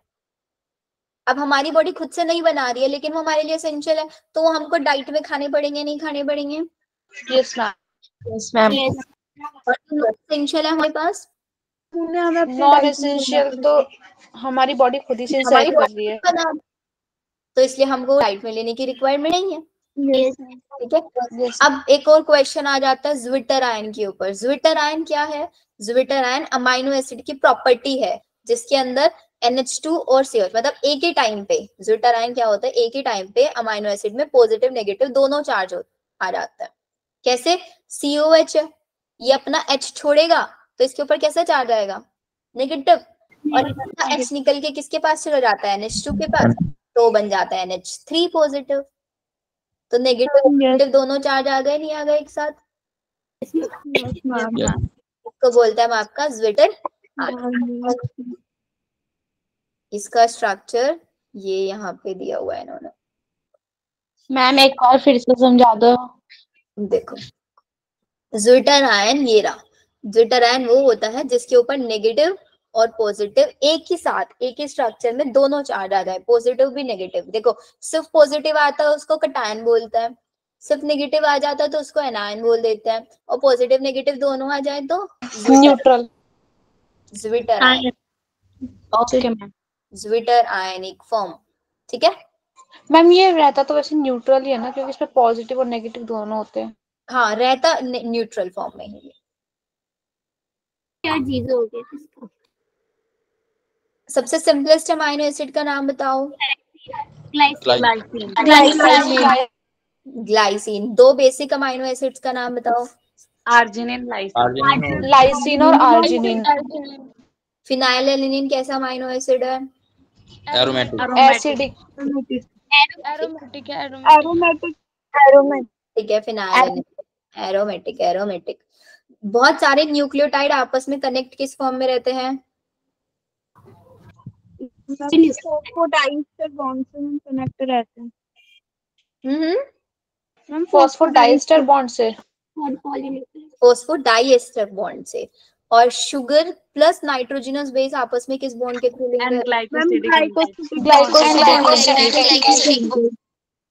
एक लेक्टिन का नाम बताओ। लेक्टिन क्या है? Secondary metabolite. फॉस्फोलिपिड। लेसिथिन है, वो लेसिथिन है। कॉनकेवलिन ए। कॉनकेवलिन ए। ठीक है। कैरोटीनॉइड क्या है? एक पिगमेंट है। और मॉर्फिन क्या है? अल्कलॉइड। वाटर का कितना परसेंटेज होता है बॉडी में? 17 से 19। 70 to 90%। अब तक सारी चीजें याद है सबको? चलो वेरी गुड, अच्छे बच्चे बन गए हो आप लोग, है ना, टाइम से चीजें याद करते जा रहे हो। मैम अब एग्जाम आने वाला है ना। एग्जाम टाइम पे सीरियस होता है आप लोग, वैसे तो होते नहीं हो। राइबोसोम को किसने डिस्कवर किया था? मैम जॉर्ज पैलेट ने 1953। जॉर्ज पैलेट ने। जॉर्ज पैलेट ने किया था, राइट। क्रॉसिंग ओवर किस स्ट्रक्चर, किसके अंदर, कौन से स्टेज में होता है? पैकेटिन में होती है। काइटिन में होता है क्रॉसिंग ओवर। और साइनेप्सिस?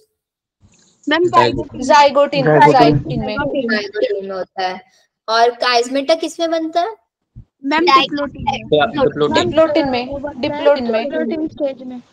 Very good. चलो अब हमने अमाइनो एसिड्स देख लिए, ठीक है। अब यही अमाइनो एसिड्स, बहुत सारे अमाइनो एसिड्स मिलके क्या बनाएंगे? प्रोटीन बनवाएंगे। अब ये प्रोटीन बना कैसे होता है? दो अमाइनो एसिड आपस में लिंक होता है with the help of which bond? Peptide bond. Peptide कैसा बॉन्ड होता है? कैसा बॉन्ड होता है पेप्टाइड? CONH bond. CONH होता है ना। बना के देखो एक बार, सब अपनी अपनी नोटबुक्स खोलो, CONH बॉन्ड बना के दिखाओ मुझे।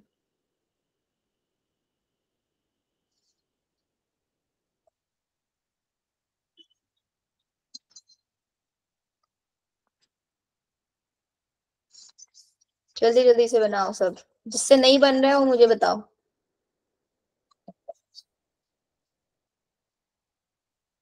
मैम एक बार आप बताना, वो CONH अमाइड वाला बॉन्ड कह रहे हो?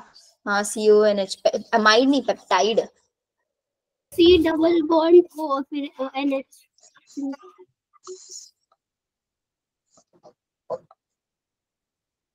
एक बार आप बना लिया। मुझे ना स्लाइड चेंज करना पड़ेगा, एक सेकंड, क्योंकि मैं इस पे लिख नहीं पा रही हूँ। एक सेकंड दो बस।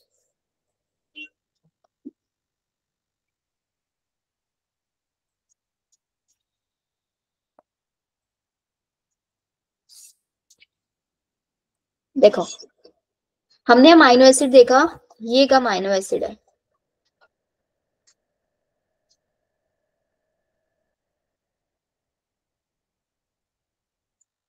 है ना, एक अमाइनो एसिड। Yes ma'am. दो अमाइनो एसिड को मुझे लिंक कराना है आपस में।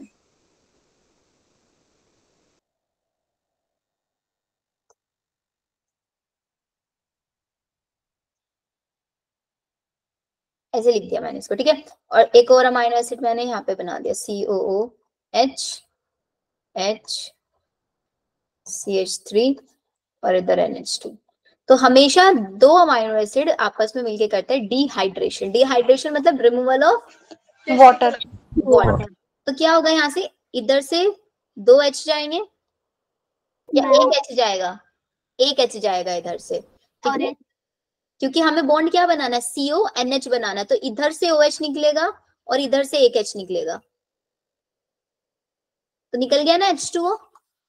Yes ma'am. लिंकेज कैसा बना? लिंकेज बना के बाद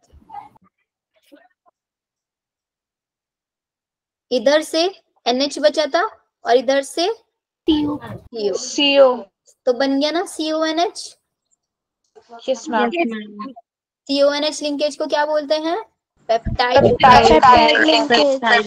लिंकेज। तो ऐसे ही बहुत सारे अमाइनो एसिड्स पेप्टाइड लिंकेज के थ्रू जुड़ते जाते हैं और प्रोटीन बनाते जाते हैं। तो वी कैन कॉल कि प्रोटीन जो है हमारा पॉलीपेप्टाइड है।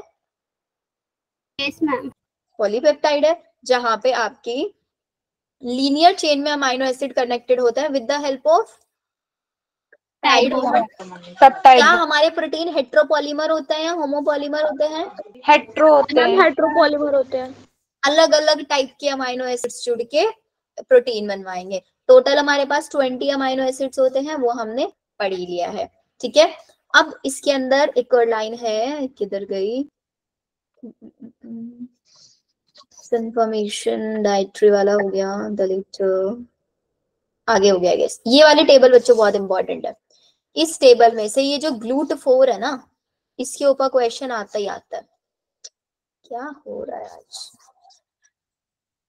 प्रोटीन पूछ लेंगे और उसका फंक्शन। GLUT4 क्या करता है? ग्लूकोज ट्रांसपोर्ट कराता है इनसाइड द सेल। प्रोटीन होता है ये एक सेल मेम्ब्रेन के ऊपर अटैच होता है जो कि ग्लूकोज के ट्रांसपोर्ट कराने में हेल्प करता है। कोलाजन क्या होता है? कोलाजन इंट्रासेलुलर ग्राउंड सब्सटेंस है, दो सेल्स को आपस में कनेक्ट रखने का काम करता है। ट्रिप्सिन हमको पता है एक एंजाइम है। इंसुलिन क्या है? एक हार्मोन है।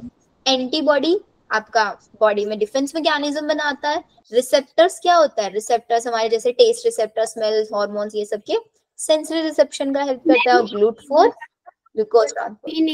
यस इनेबल का मतलब पॉसिबल कराता है। इनेबल एंट्री को, इनेबल को हिंदी में क्या बोलते हैं? फुल फॉर्म क्या होता है? पॉसिबल करा। क्या क्या मैम GLUT4 की फुल फॉर्म क्या है? इसकी फुल फॉर्म याद रखने की जरूरत नहीं है आपको, ओके मैम। बहुत हैवी सी फुल फॉर्म है इसकी। PYQ में लेकिन क्वेश्चन आया हुआ है या ऐसे पूछ लेंगे, which protein is responsible for the entry of glucose into the cell? Which protein help in the glucose cell? तो आपका आंसर होगा सिंपली GLUT4। ठीक है, मैच द फॉलोइंग में भी यहाँ से क्वेश्चन पूछा जाता है, तो इसको तो आप सुपर इंपॉर्टेंट लिख लो। और ये GLUT4 वाला और ज्यादा इंपॉर्टेंट कर लोगे? Yes ma'am. Yes ma'am. यहाँ पे आप देख रहे हो, यहाँ पे जब हम एक चेन बनवाएंगे अमाइनो एसिड्स की तो प्रोटीन चेन बनेगी। तो इसमें क्या होगा? एक साइड तो हमारा C टर्मिनल कहलाएगा और दूसरा हमेशा N टर्मिनल होगा। तो हमेशा एक एंड C टर्मिनल होगा और दूसरा एंड N टर्मिनल होगा। एक C टर्मिनल और एक N टर्मिनल। अब यहाँ से ये वाला जो लाइन है, this is very very very important. Collagen most abundant protein है पूरे एनिमल वर्ल्ड के अंदर, और रुबिस्को मोस्ट अबंडेंट प्रोटीन है पूरे बायोस्फीयर। पूरे बायोस्फीयर मतलब पूरे यूनिवर्स में सबसे ज्यादा अमाउंट में पाया जाने वाला प्रोटीन रुबिस्को। लेकिन अगर सिर्फ एनिमल्स के अंदर देखेंगे तो एनिमल्स कोलाजन। कोलाजन, क्योंकि कोलाजन क्या काम करता है? दो सेल्स को आपस में इंटरसेल्युलर कनेक्शंस बनाने में हेल्प करता है, दो सेल के बीच में। इंटरसेल्युलर ग्राउंड सब्सटेंस लिखा हुआ था ना टेबल में? Yes ma'am. Yes ma'am. कर लोगे इतना? Yes yes ma'am. अभी नेक्स्ट पैराग्राफ जो एनसीईआरटी ने दिया हुआ पॉलीसेकेराइड हम पढ़ ही चुके हैं, इसका इंपॉर्टेंट मैंने आपको बता ही दिया है। सबसे इंपॉर्टेंट क्या था? इनुलिन किसका पॉलीमर है? फ्रक्टोज का पॉलीमर है। स्टार्च जो है I2 मॉलिक्यूल को होल्ड करके रख लेता है, ब्लू कलर। देखो एनसीईआरटी ने अगर ब्लू दिया हुआ ना तो मनीषा इसको ब्लू लगा के ना ब्लू ब्लैक वाला मार्क करके आना। सेल्यूलोज जो है वो होल्ड नहीं कर पाते। ये सारी चीजें मैंने आपको बता दिया है। हमेशा जो राइट पार्ट हैंड होगा वो रिड्यूसिंग होगा और लेफ्ट वाला नॉन रिड्यूसिंग होगा, है ना? सब कुछ एनसीईआरटी जो हम पढ़ रहे थे। ये हमारे पास वही काइटिन वाला, काइटिन का मोनोमर एन-एसिटाइल ग्लूकोजामाइन। आर्थ्रोपोड्स के एक्सोस्केलेटन में पाया जाता है आपका। और आपका प्लांट के अंदर क्या होता है? प्लांट का सेल वॉल सेलुलोज से बना होता है। पेपर किससे बना होता है? प्लांट पल्प से। और सेलुलोज फाइबर, सेलुलोज क्या है? Cotton fibres. सब एनसीईआरटी की लाइंस थी वहां पे। न्यूक्लिक एसिड हमने पढ़ लिया है, न्यूक्लिक एसिड डीएनए। मैम हाँ जी मैम, जो इससे ऊपर लाइन थी ना, कॉम्प्लेक्स पॉलीसेकेराइड और होमोपॉलीमर्स, पर जो न्यू एनसीईआरटी उसमें हेटेरोपॉलीमर्स लिखा है। किसको लिखा है हेटेरोपॉलीमर? मैम इससे ऊपर वाली जो लाइन थी न्यूक्लिक एसिड से ऊपर, complex polysaccharides are mostly homopolymers, पर न्यू एनसीईआरटी ने हेटेरो लिखा है। कॉम्प्लेक्स पॉलीसेकेराइड्स और मोस्टली होमो, या वैसे होमो तो नहीं होने चाहिए, हेटेरो होने चाहिए। अब देखो अगर आपके पास इस टाइप का क्वेश्चन आता ना कि होमो होगा हेटेरो होगा और एग्जाम में क्वेश्चन आ गया तो एग्जाम में आपको होमो पे भी मार्क्स मिलेंगे, हेटेरो पे भी मार्क्स मिलेंगे, दोनों पे मार्क्स। मैम हेटेरो दे रखा है मैम बुक में तो, पर जो भी आपको मिलेगा एनसीईआरटी में होमो हेटेरो दोनों पे मार्क्स मिलेंगे। ओके ठीक है, इस टाइप के कंफ्यूजन्स में तो हमेशा आपको बोनस मार्क्स मिल ही जाता है। प्रोटीन का स्ट्रक्चर पे आ जाता है। अब हमारा जो प्रोटीन है, प्रोटीन प्राइमरी स्ट्रक्चर दिखा सकता है, सेकेंडरी स्ट्रक्चर, टर्शियरी या फिर क्वार्टरनरी। 4 स्ट्रक्चर्स में ये रहता है आपका। प्राइमरी स्ट्रक्चर में प्रोटीन कैसे बनेगा? प्राइमरी में एक सिंपल एक अमाइनो एसिड, दूसरा अमाइनो एसिड, ऐसे एक लीनियर चेन बनेगी बिल्कुल प्राइमरी स्ट्रक्चर में। और लीनियर चेन में एक लेफ्ट एंड होगा हमेशा, एक राइट एंड होगा ना। Yes ma'am. हमेशा जो लेफ्ट एंड है ये हमको फर्स्ट अमाइनो एसिड बताएगा, और जो राइट एंड है ये हमको हमेशा सेकंड अमाइनो एसिड। तो ये बोलते हैं कि जो फर्स्ट एंड होगा ना हमेशा इस पे एन टर्मिनल होगा, और लास्ट वाले पे, ये सेकंड नहीं लास्ट हमेशा सी टर्मिनल होगा। अब इस लाइन को हाईलाइट कर दो, ये रहा। प्राइमरी स्ट्रक्चर में क्या होता है? Left end first amino acid बताता है, right end last amino acid बताता है। First amino acid N terminal होता है और लास्ट वाला सी टर्मिनल होता है।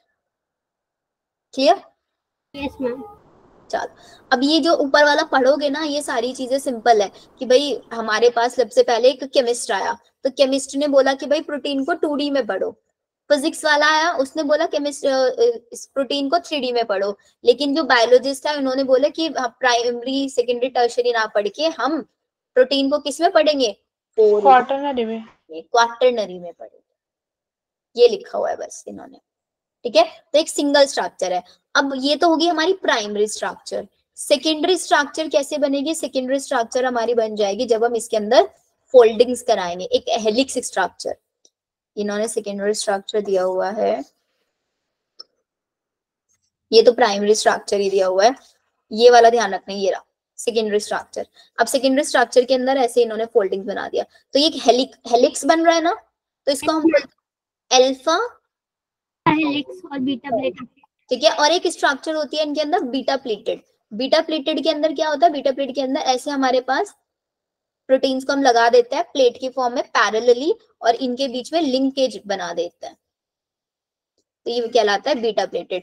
तो प्राइमरी स्ट्रक्चर में तो एक लीनियर चेन होगी, ठीक है। हाँ बेटा, रिकॉर्डिंग मिल जाएंगी, सारी की सारी रिकॉर्डिंग जो है ना, ये मैं आपको एक प्लेलिस्ट में डलवा के दे दूंगी, अब वहां से देख लेना, ठीक है।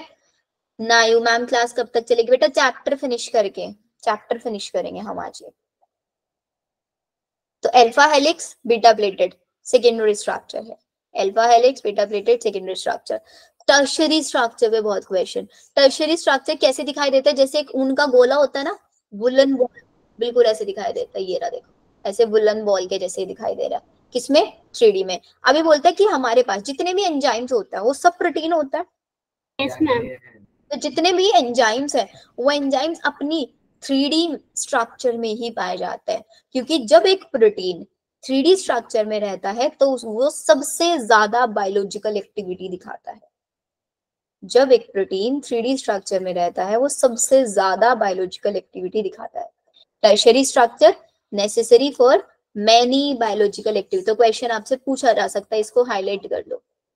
सबसे ज्यादा बायोलॉजिकल एक्टिविटी प्रोटीन की किस स्ट्रक्चर में देखने के लिए मिलती है? एक सेकंड रुकना।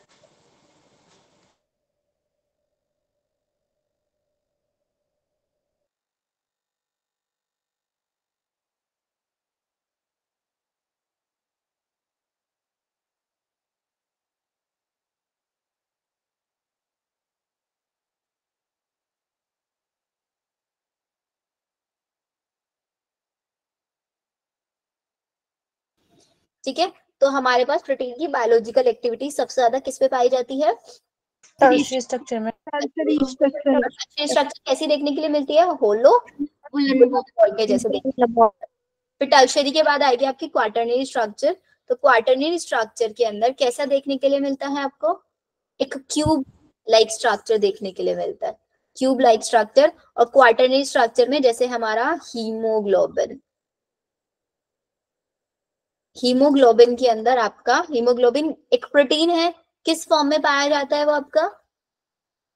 Quaternary structure. हीमोग्लोबिन के अंदर होता है ना, कौन सी चेन्स होती है? 2 अल्फा चेन्स होती है और 2 बीटा चेन्स होती है इसके अंदर।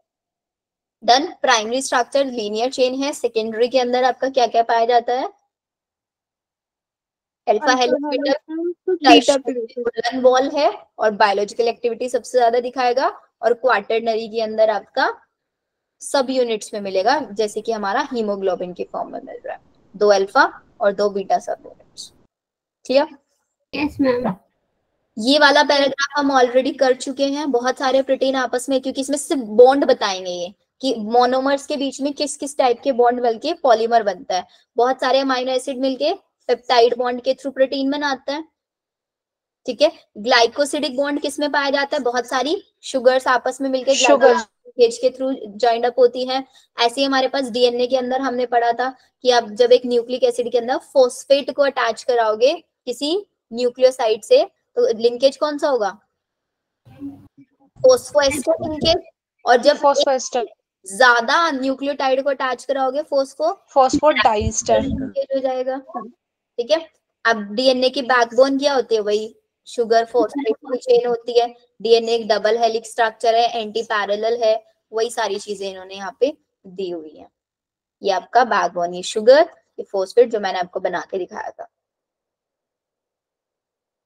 अब यहां से एनसीईआरटी से डिलीटेड है, ये वाला पार्ट आपको नहीं करना है। मेटाबॉलिक वाला भी नहीं करना है, लिविंग स्टेट भी नहीं करना है। अब इसके बाद डायरेक्टली आपको आ जाना है एंजाइम्स के ऊपर। Enzymes are also known as proteins ना? Yes ma'am. एंजाइम प्रोटीन है। एंजाइम का काम क्या होता है? रेट ऑफ रिएक्शन को एनहेंस करना। Yes ma'am.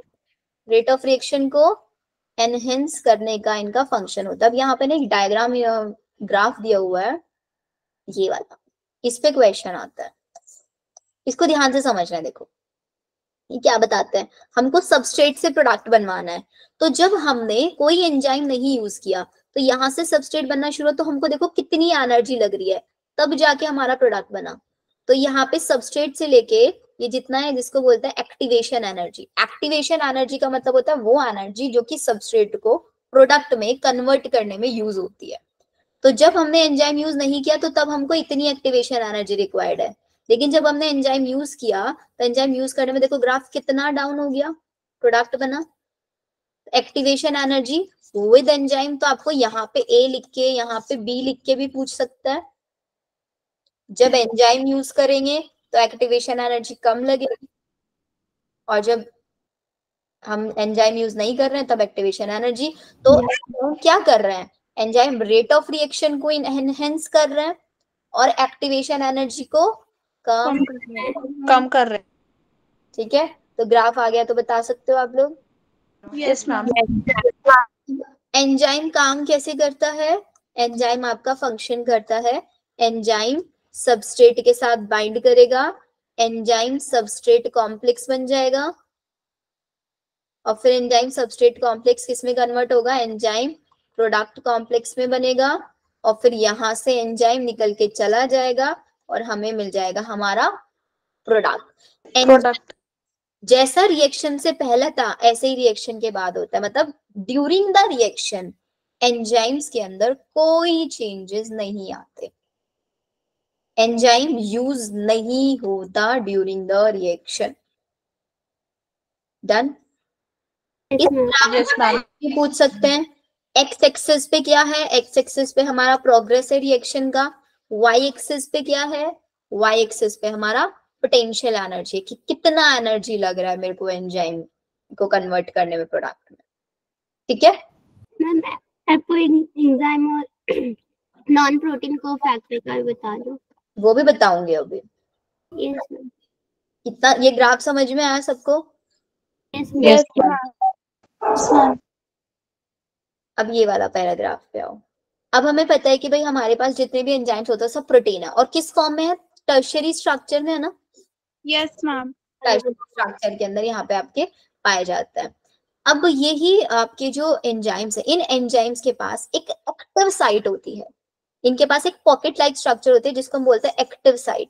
एक्टिव साइट क्या है? एक क्रिवाइस या फिर पॉकेट है जिसके अंदर आके सबस्ट्रेट फिट हो जाता है और फिर उसके बाद उसके अंदर प्रोडक्ट में कन्वर्ट करता है।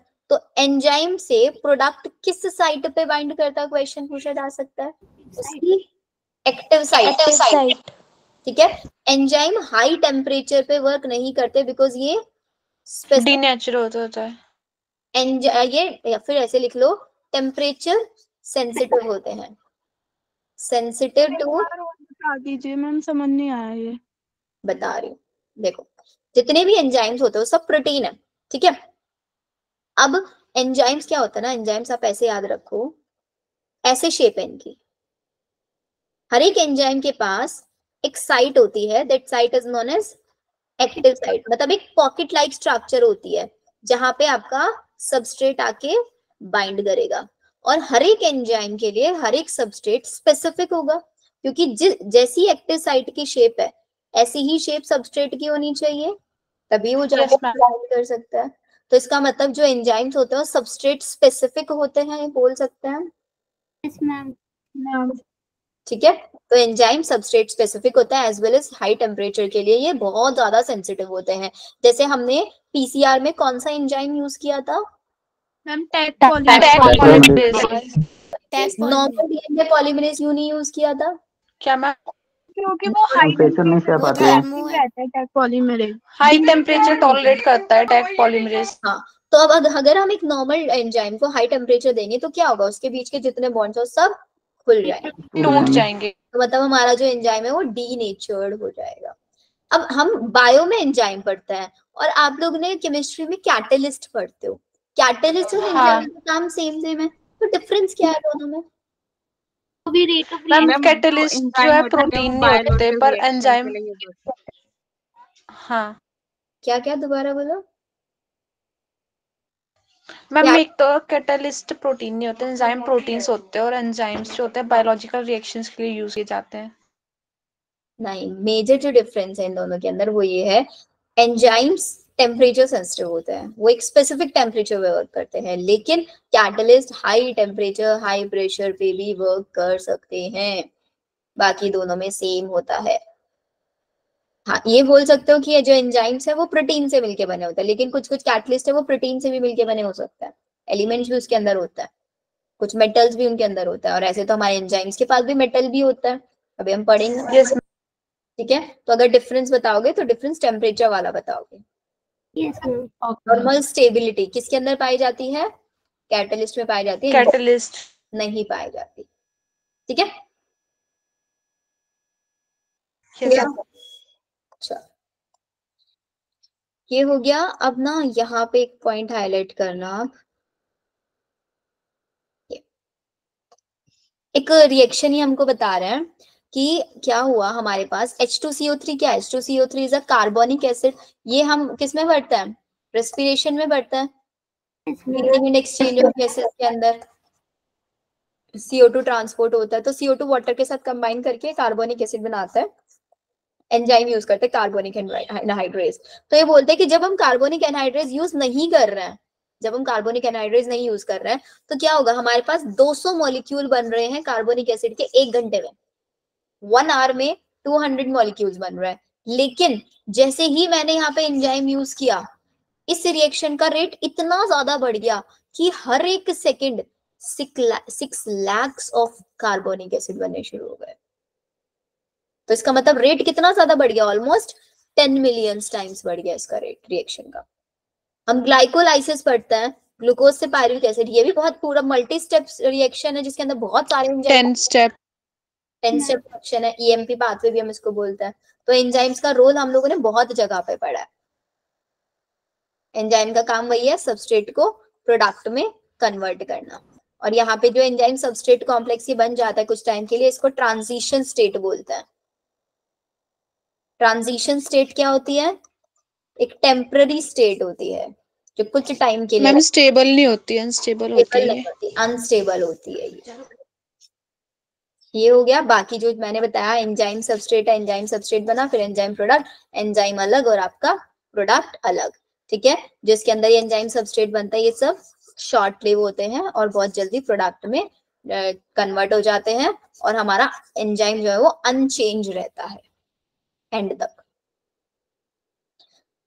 Factors affecting enzymes activity. अब हमें टेम्परेचर का तो पता ही है कि भाई जैसे जैसे हम टेम्परेचर बढ़ाएंगे, यहां से भी क्वेश्चन आता है, जैसे जैसे हमने टेम्परेचर बढ़ाया, पहले हमारा रेट ऑफ रिएक्शन देखो बढ़ता चला जा रहा है, एंजाइम की एक्टिविटी बढ़ रहा है, लेकिन एक प्रॉपर एक स्पेसिफिक पॉइंट तक ही बढ़ रहा है ना।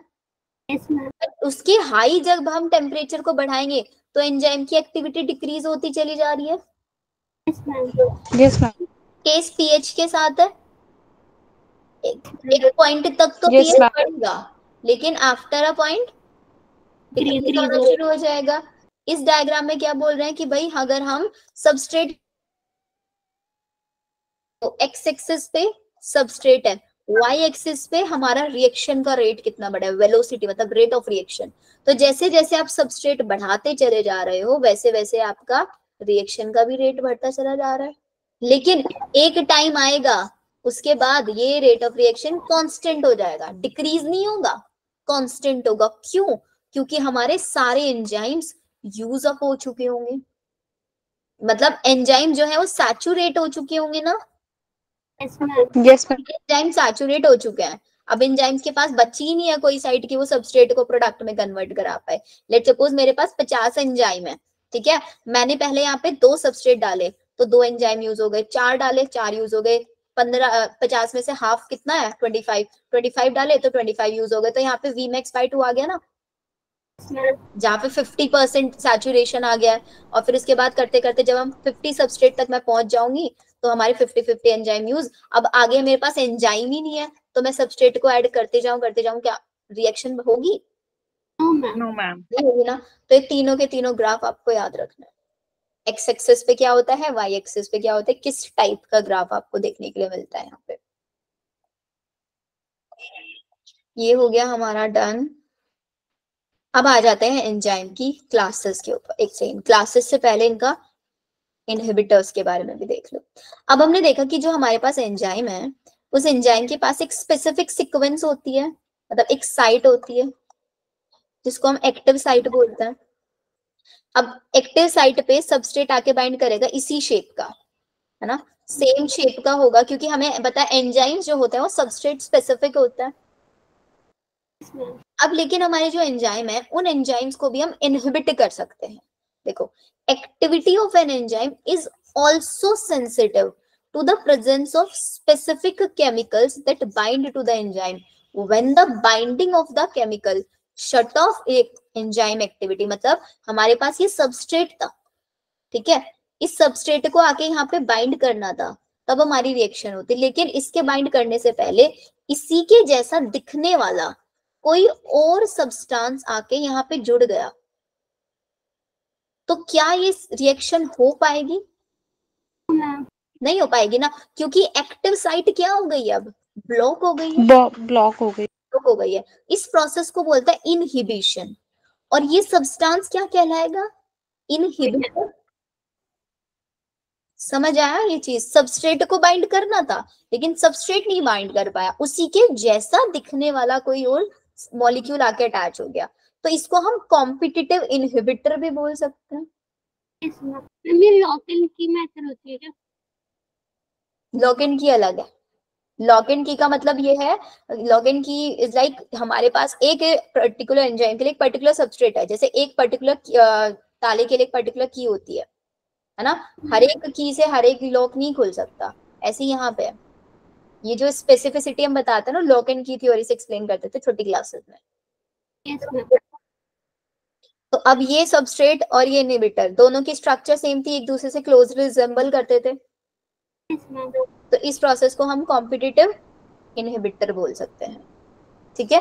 क्योंकि क्या हुआ यहाँ पे, आपका जो इनहिबिटर था उसकी स्ट्रक्चरल सिमिलैरिटी होने की वजह से वो आपका बाइंड कर गया कहाँ पे, सबस्ट्रेट के साथ, तो सबस्ट्रेट के साथ वो कंपीट कर रहा है और सबस्ट्रेट की जगह पे substrate can not bind, as a result तो एंजाइम का जो एक्शन है वो डिक्लाइन हो जाएगा। ये एग्जांपल याद रखना, यहाँ पे क्वेश्चन आ जाता है।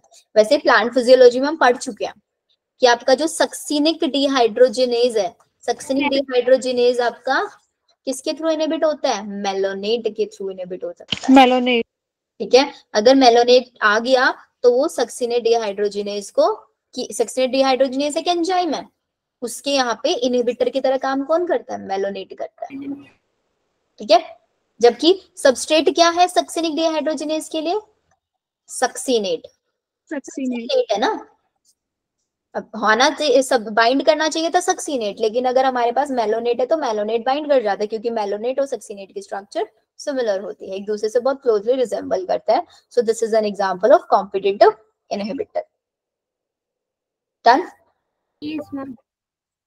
अब आगे हमारे पास we have total 6 classes of enzyme. Enzyme को हमने 6 क्लासेस में डिवाइड किया है on the basis of their function. पहला है हमारे पास ऑक्सीडो रिडक्टेज. नाम से पता चल रहा है जो ऑक्सीडेशन और रिडक्शन दोनों काम कर रहा है. जैसे कि यहाँ पे S रिड्यूस्ड हो रहा है और एक ऑक्सीडाइज, तो S यहाँ पे रिड्यूस हो रहा है. अब हमने क्या करा दिया, इसका ऑक्सीडेशन करा दिया. S ऑक्सीडाइज हो गया और S डैश रिड्यूस हो गया. रिड्यूस. स्टेटमेंट वाला क्वेश्चन आएगा, पूछ लेंगे किस टाइप का एंजाइम है, कोई अलग अलग टाइप की रिएक्शंस वगैरह नहीं करा के देखेंगे. फंक्शन याद रखना. ऑक्सीडो रिडक्टेज क्या फंक्शन करता है, ऑक्सीडेशन रिडक्शन का फंक्शन करता है. ट्रांसफरेज क्या करता है, एक ग्रुप को ट्रांसफर करने में हेल्प करता है. देखो ट्रांसफर हो रहा है ना, यहाँ पे S के साथ G ग्रुप अटैच था, अब ये G ग्रुप यहां से निकल के S डैश के साथ चला गया, तो ट्रांसफर ऑफ ए ग्रुप हुआ. हाइड्रोलेज में क्या होता है, बॉन्ड का हाइड्रोलाइसिस हो जाता है. एस्टर बॉन्ड को ब्रेक कर दिया, ईथर, पेप्टाइड, ग्लाइकोसिड, ये सारे बॉन्ड्स अगर हमें ब्रेक करना है तो उसके लिए हम हाइड्रोलेजेस यूज करेंगे. ये क्लास है एंजाइम्स की, इसके अंदर बहुत अलग अलग टाइप के एंजाइम्स आते हैं.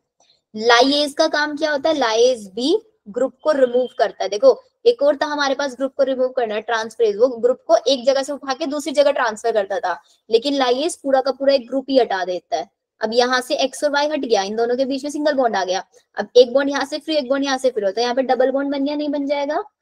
तो ये हमेशा क्या छोड़ता है, double bond leave behind. Hydrolysis करता है, ग्रुप को परमानेंटली हटा देता है वहां से, लेकिन यहाँ पे एक से हटा के दूसरे पर अटैच किया. ट्रांसफरेज में, हाइड्रोलेज में बॉन्ड ब्रेकिंग कराया, हाइड्रोलाइसिस कराया. नेक्स्ट आता है हमारे पास आइसोमरेज. आइसोमरेज आपको पता ही है, आइसोमराइजेशन में हेल्प करता है, आइसोमर्स बनवाएगा, और लाइगेज जॉइनिंग में हेल्प करेगा. जॉइनिंग. लाइगेज और लाइगेज कंफ्यूज नहीं है, लाइगेज हाइड्रोलाइसिस कराता है और लाइगेज जॉइनिंग कराता है. जॉइनिंग. क्लियर. अब आ जाते हैं हमारा the last topic of this chapter is your enzymes के अंदर कोफैक्टर. इसका मैं आपको एक टेबल से समझाती हूँ. Let me find the table. हमारे पास थी इसकी एक टेबल बनी हुई, वहीं से पढ़ लेंगे इसको.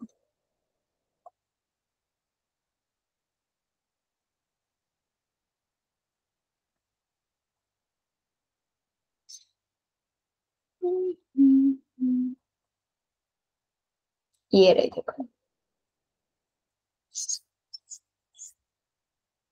एंजाइम्स को हम दो पार्ट्स में डिवाइड कर सकते हैं, एक होंगे सिंपल एंजाइम्स और एक होंगे कॉम्प्लेक्स.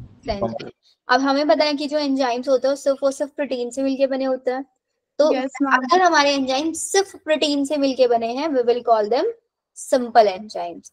लेकिन अगर उनके अंदर प्रोटीन के अलावा कुछ और नॉन प्रोटीन पार्ट भी पाया जा रहा है तो उसको हम बोलेंगे complex enzyme. Simple enzyme purely protein से मिलके बने होंगे, कॉम्प्लेक्स एंजाइम प्रोटीन के अलावा एक नॉन प्रोटीन पार्ट भी इनके अंदर प्रेजेंट होगा. जो प्रोटीन कॉम्प्लेक्स एंजाइम में जो प्रोटीन पार्ट होता है that protein part is known as apoenzyme, और नॉन प्रोटीन पार्ट को हम बोलते हैं कोफैक्टर.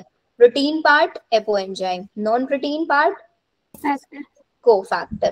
अब ये कोफैक्टर क्योंकि ये नॉन प्रोटीन पार्ट है तो हमें नहीं पता ना नॉन प्रोटीन पार्ट क्या हो सकता है, तो ये नॉन प्रोटीन पार्ट ऑर्गेनिक भी हो सकता है और इनऑर्गेनिक भी हो सकता है. ऑर्गेनिक में तो क्या होगा, कोई भी मेटल आयन होगा, ये कि एक प्रोटीन के साथ कोई मेटल आयन आके जुड़ गया है. लेकिन अगर ऑर्गेनिक है तो ऑर्गेनिक में वो ऑर्गेनिक कंपाउंड प्रोटीन के साथ अगर टाइटली अटैच्ड है, बहुत टाइटली अटैच है, तो उसको बोलेंगे प्रोस्थेटिक ग्रुप. और अगर लूजली अटैच होगा तो उसको बोलेंगे कोएंजाइम. टाइटली अटैच होगा प्रोस्थेटिक ग्रुप, लूजली अटैच होगा कोएंजाइम. टाइटली अटैच में एनसीईआरटी ने एग्जांपल दिया है जैसे कि आपके प्रोस्थेटिक ग्रुप पेरोक्सिडेज, कैटलेज, हीम ये सब हो सकते हैं और कोएंजाइम में Na पॉजिटिव हो सकता है. याद रखिए टेबल. Yes ma'am. एक काम करो, इसका स्क्रीनशॉट ले लो और अपनी एनसीईआरटी के साइड में बना लेना, और जो पूरा पैराग्राफ दिया हुआ ना सबसे एंड वाला, उस पैराग्राफ का समरी है ये। स्क्रीनशॉट ले लो जल्दी से। ले लिया मैम। डन। तो हमारा चैप्टर फिनिश।